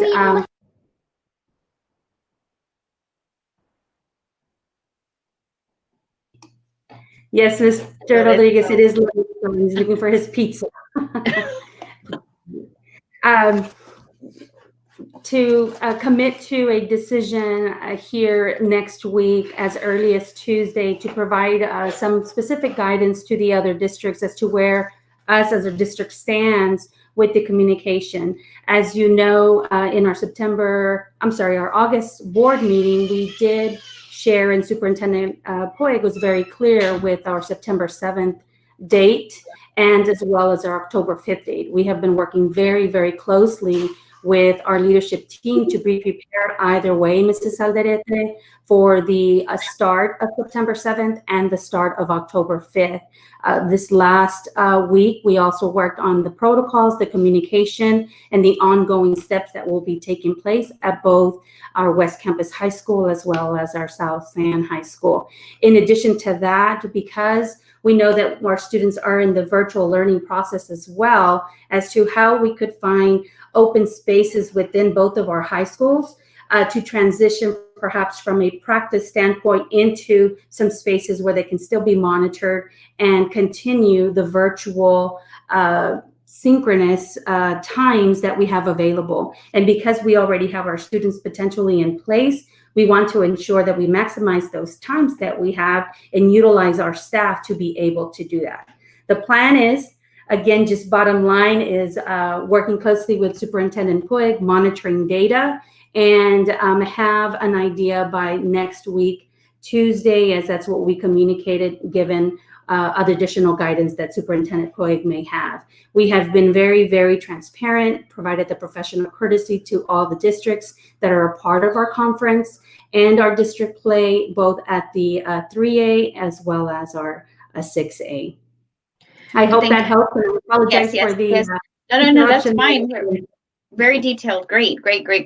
And then the other was the special needs, touching bases on that. Thank you for that, because we've lacked for a very long time when it comes to our special needs. And I want to toot the horn a little bit on that. And I know it might not be, but it's we have a special ed assistant that today, actually Saturday. So there is the help. It's out there, and I hope we let our parents know that. But Miss Medea Arisa, I got a text actually that she volunteered her time personally Saturday, and I got a picture today with a very, very happy grandparent where this is a special needs child that she went on her own time to help. So we have that in our district, and we need to make sure that we continue to push it out there, that we have an amazing special ed staff. So I wanted to share that. Thanks for putting them in there too, because that means a lot to me. I have kids that use that program, that are in that program, and they do phenomenal. And I can tell you, in the online learning, my son, I shared with you guys before, has flourished in this general ed. First time ever hear him say, I can do this. So thank you. And that just, I wanted to share that. Thank you, Mrs. Aldrete. I love the word flourished, and that just makes it makes all of us so excited to hear, children flourishing in our system, regardless of what we're dealing with. And thank you, Mrs. Sendejo, for that comprehensive response. We'll continue to collaborate. All of us are exercising hard optimism right now, and that just means being realistic with the optimism. I'm just encouraged, and I'm glad Mrs. Prado brought this up in this kind of workshop setting, because it does affect the budget. So it's a broad brush we're painting here. But the data are showing some encouraging signs. And I just want us to be collectively measured in the way that we message that together, because it does show encouragement. But again, I just want us to be very measured and balanced with messaging to our teachers and our frontline folks and our parents and staff that we have a choice. We don't ever want to come across as you've got to come, this is it, data's fine, come on back. I have friends, I have more teacher friends than I have administrator friends. And my teacher friends across the state in some districts are really struggling because they're being treated less than professional, in my humble opinion. And so I want to maintain our approach to lifting up our profession, lifting up our teachers, and giving them the reverence and respect that they deserve. And so thank you all for that collective message on this, because I want to be so calculated and measured as we attempt to phase in the coming days. And that also leaves, helps us in retaining great educators, that mindset. So thank you. Thank you. Yes, ma'am. Thank you for that, Dr. Puig. Certainly, I would like to give my feedback. You asked, certainly I would like to give my input. Let me first go back to the budget process. I've only been on the board since November 2018. This is my second budget process, but being able to compare the budget process from last year. Can you guys hear me okay? Okay, being able to compare the budget process from last year to this year, there's a lot of more efficiencies, a lot of detail-oriented approach on building the budget that you're going to present to the board. Certainly what you presented to the budget committee, to the board today, and then for us to consider on Monday night. So I greatly appreciate that perspective and that approach, because it's the only way that we're going to be able to make the most informed decision that we possibly can. So I, for one, commend you and certainly Jeff Baum and his staff for everyone that's taken that approach. I still feel the same, Dr. Puig, as Ms. Aldrete shared about the athletic coordinator at West Campus High School. It's just, you know, and I think what Ms. Alderete was asking for is what would that look like from a cost perspective, what that difference would be like, is I think is what she was asking for. And then, you know, fast forwarding to the feedback on bringing the students back onto campuses, we all want that. We all want things to go back as normal to normalcy as quickly as possible, whatever that's going to mean in the near future, right? But I, as a parent, did call Dr. Puig as well, and I did share with him that if I had to decide today, I have 2 boys in the district. If I had to decide today, and I watch the news all day long. I mean, I work from home like everybody else does, and it's on CNN all the time, and I'm getting news updates all the time.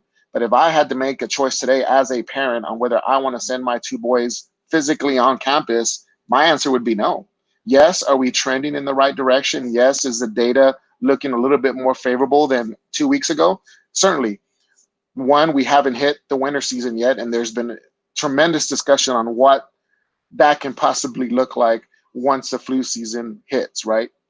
And then, you know, I want to compete more than anyone. Probably Ms. Anejo is the only one that wants to compete in UIL football more than I do. So I'm probably second behind her, but I certainly want our kids to be back on the field and competing.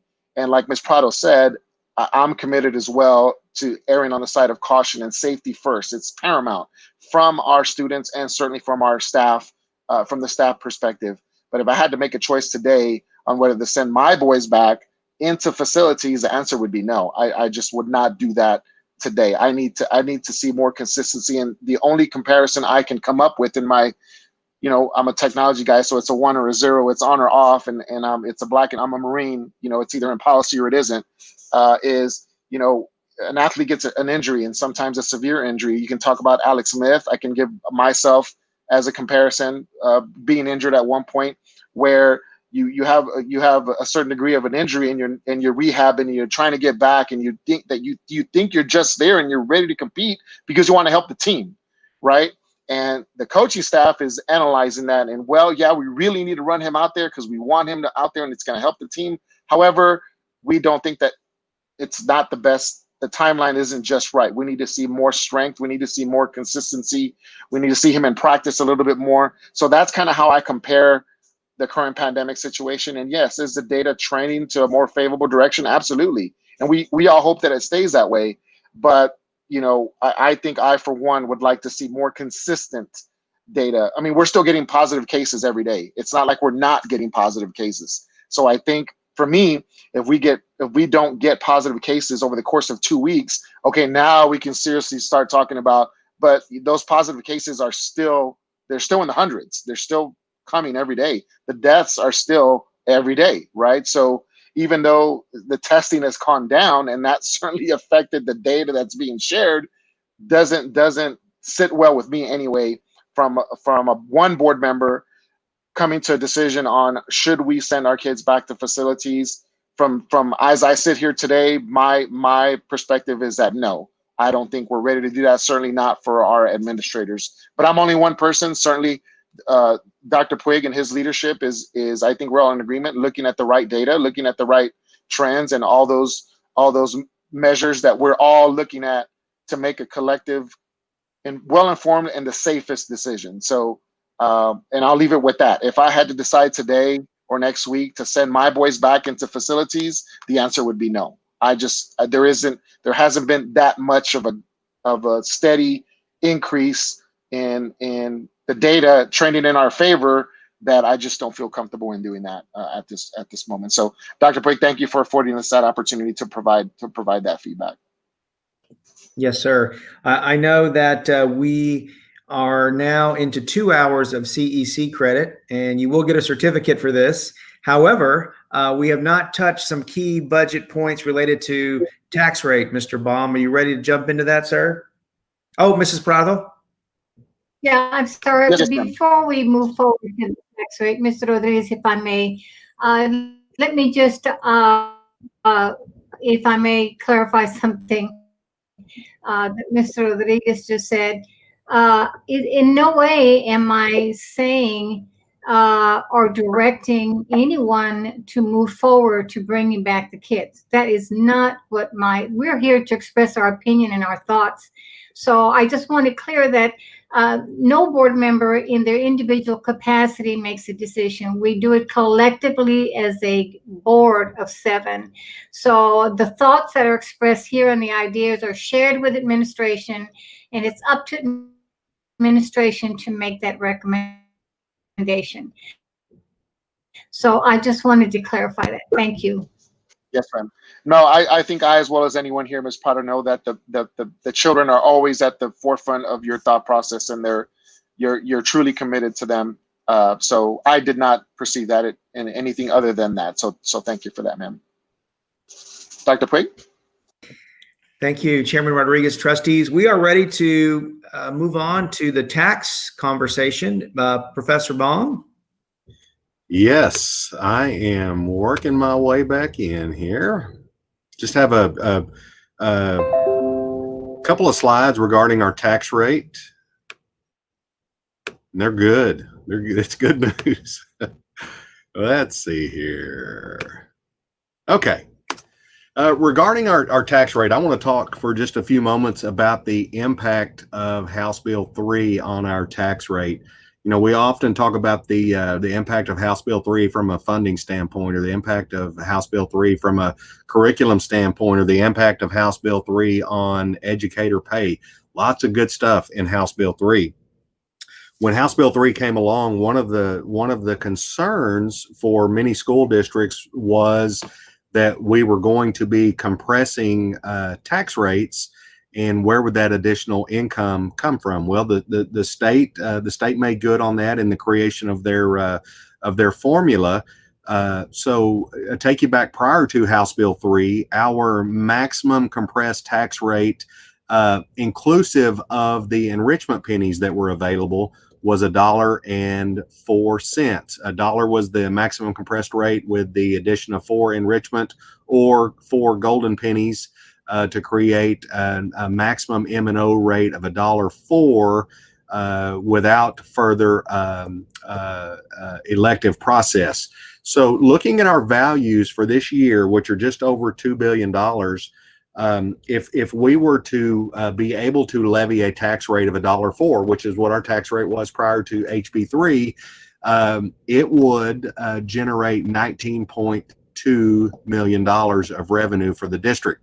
Now then, seeing that there are $2 billion of value, 1% would be $20 million, right? But there are homestead exemptions, there are freezes, there are challenges, protests, everything else. So that's why it yields a little bit less than the actual effort of $1.04. So in 2019, that $1.04 got compressed down to 97 cents. It was 93 cents of the maximum compressed rate, 4 enrichment pennies for a total rate of 97 cents.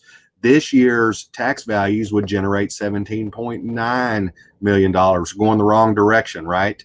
Well, in 2020, the state assigned a maximum compressed rate of 91.64, but it allowed the district to actually access 5 enrichment pennies for a total rate of 0.9664. This is what we published on our notice.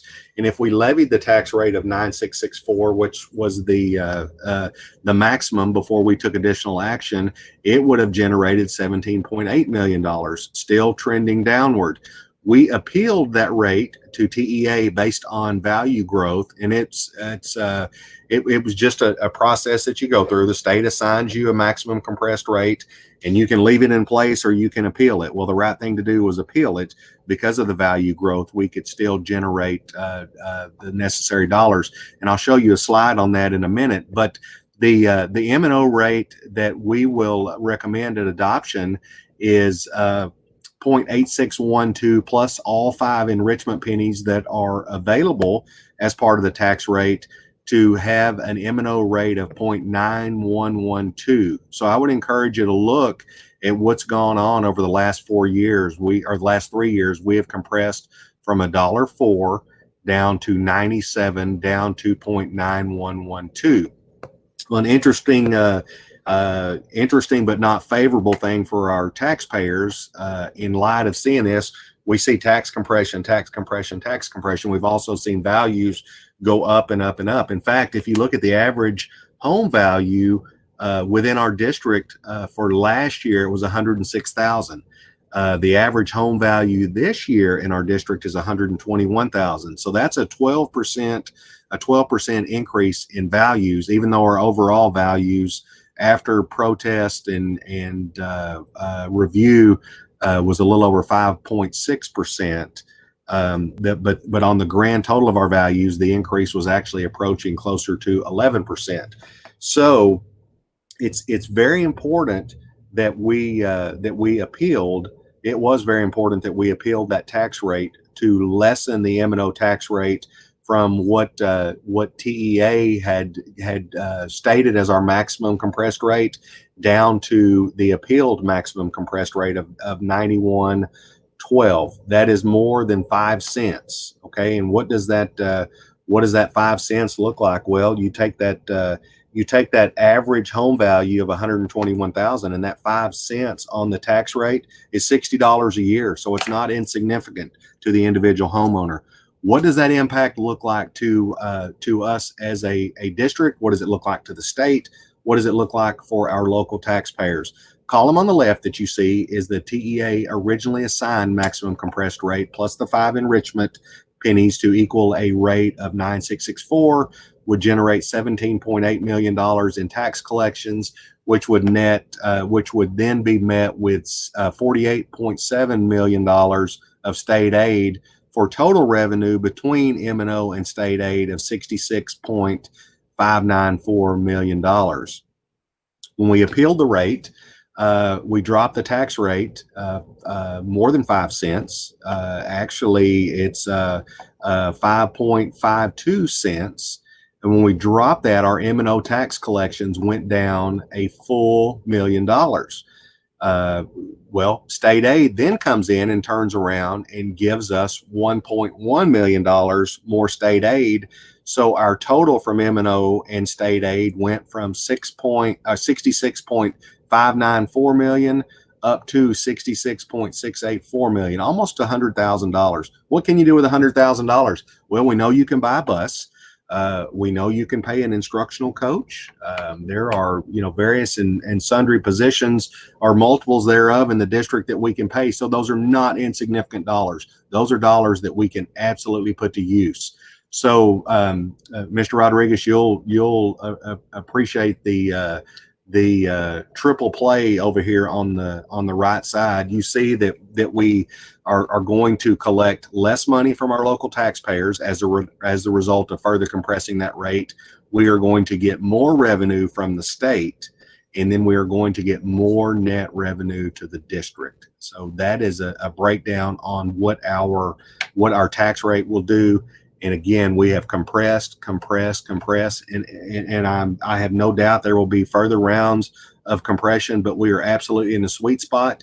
If we had not compressed that rate, it wouldn't have had a great impact on the district, but it would have taken $1 million more out of our community. So I think that's the win, and the uptick that we get on the end, the additional $100,000, I like that as well. So anyway, that's why there was a change in the rate from what we proposed. And as y'all know, the rate that you propose is a maximum rate. You can always come in less than that. And that's why our recommendation will be to come in at the maximum compressed rate plus the 5 enrichment pennies for a total tax rate of 0.9112 on the M&O side. So I know that's a lot to process, but I think everybody will see the good news. I know that our taxpayers will be appreciative of it. I know that our district will be appreciative of it, and it positions us well. So what questions might I be able to answer about the tax rate or the process? No, I think that's a phenomenal way to end the budget presentation there. Certainly, thank you for taking that. As I mentioned in the budget committee, thank you for taking that step of appealing that and passing that savings along to our taxpayers, and tugging on the pockets of the state a little bit more to kind of chip in. So I certainly appreciate that. The one thing I want to say, Dr. Puig, Mr. Baum, and board members, certainly the budget committee members,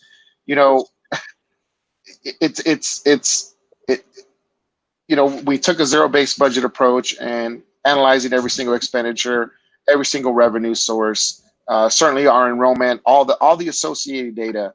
And I just want to share that, and I shared with Dr. Puig yesterday that, when you guys got into the game, and I certainly shared this with Ms. Sendejo when she was appointed as interim, that, you guys came into the game and we're 4 scores down, so I can appreciate certainly what you inherited, what you walked into, right?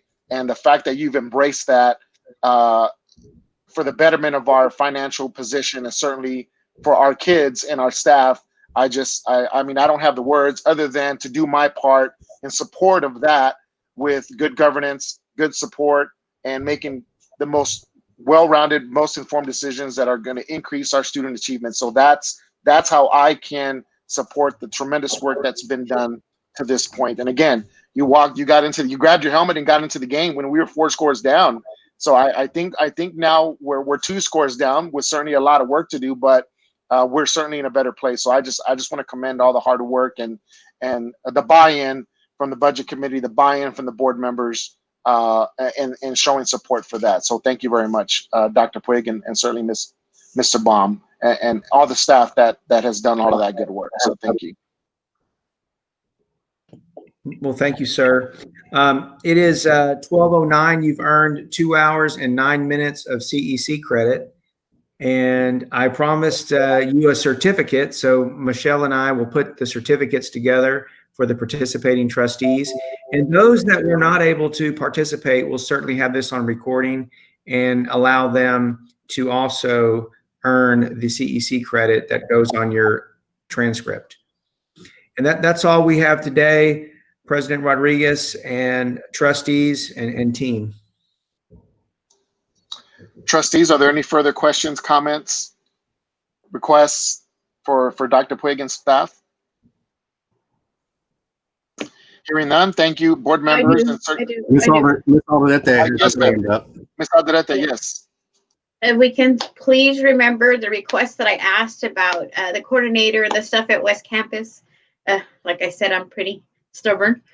And then also I'd like to piggyback off of what Mr. Rodriguez said, in that you guys did a tremendous job. You strapped on that saddle and you went. It takes a lot of hard work, a lot of hours, and a lot of collaborating to get everything done. So thank you. And you looked at every single avenue. And that's huge, because that didn't happen for a very long time here. So to see it happen, it's great. It's great to see. The positivity is great. The hard work and dedication that you've put forth in the short time that you've been here, all the staff, thank you very much, and thank you for keeping our educators with our children at the top of the list. It is huge to me. So thank you. I hope y'all have a tremendous, blessed weekend, and you afforded me the day out of 100+ degree weather today. So thank you. Thank you, ma'am. Ms. Prado, please. Thank you, Mr. Rodriguez. I want to echo what everybody's saying. I mean, I think we all have the same sentiment. Mr. Baum has done a wonderful job. Thank you for having the foresight to do the appeal, not only on behalf of the district, but for our taxpayers as well. And Dr. Puig, for your leadership in the changes that are being made. As you know, I've always mentioned to you the 2010-2011 year, which was devastating to this district.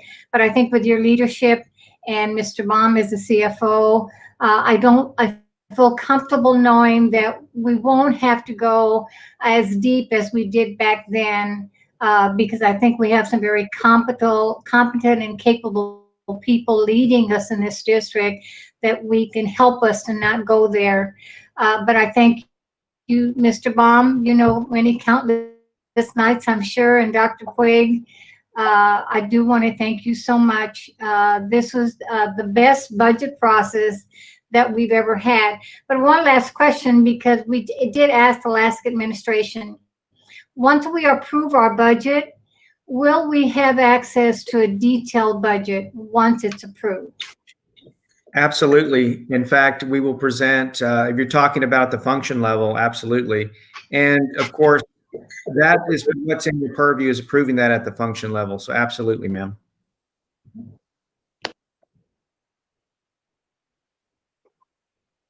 Okay. Thank you, Dr. Puig. That's all I have, Mr. Rodriguez. Ms. Prado, thank you very much for those comments. Well, I just want to thank the board members for availing themselves today. Certainly, we will bring up to speed other board members that were not able to participate today. We'll share all that data out. Dr. Puig, to you and your staff, thank you for availing yourselves for our Saturday morning. And I hope that everyone enjoys the rest of their weekend. And if there's anything that you need from me, Dr. Puig, please don't hesitate. So thank you to everyone for sharing your morning with us. It's what we're doing here is important. So thank you so much. With that being said, the next item on the agenda, yes, sir. The next item on the agenda is adjournment. Do I hear? Yes, sir. Do I hear a motion to adjourn? I will move. I move that we adjourn. Do I have a second? I second. Second by Ms. Bardo. All those in favor? Aye. Aye. Aye. I hear everybody saying that. We are adjourned at 10:14. Sorry, I'm in Arizona, by the way, and we are adjourned at 12:12 p.m. Texas time. So, thank you very much, everybody. Enjoy the rest of your weekend.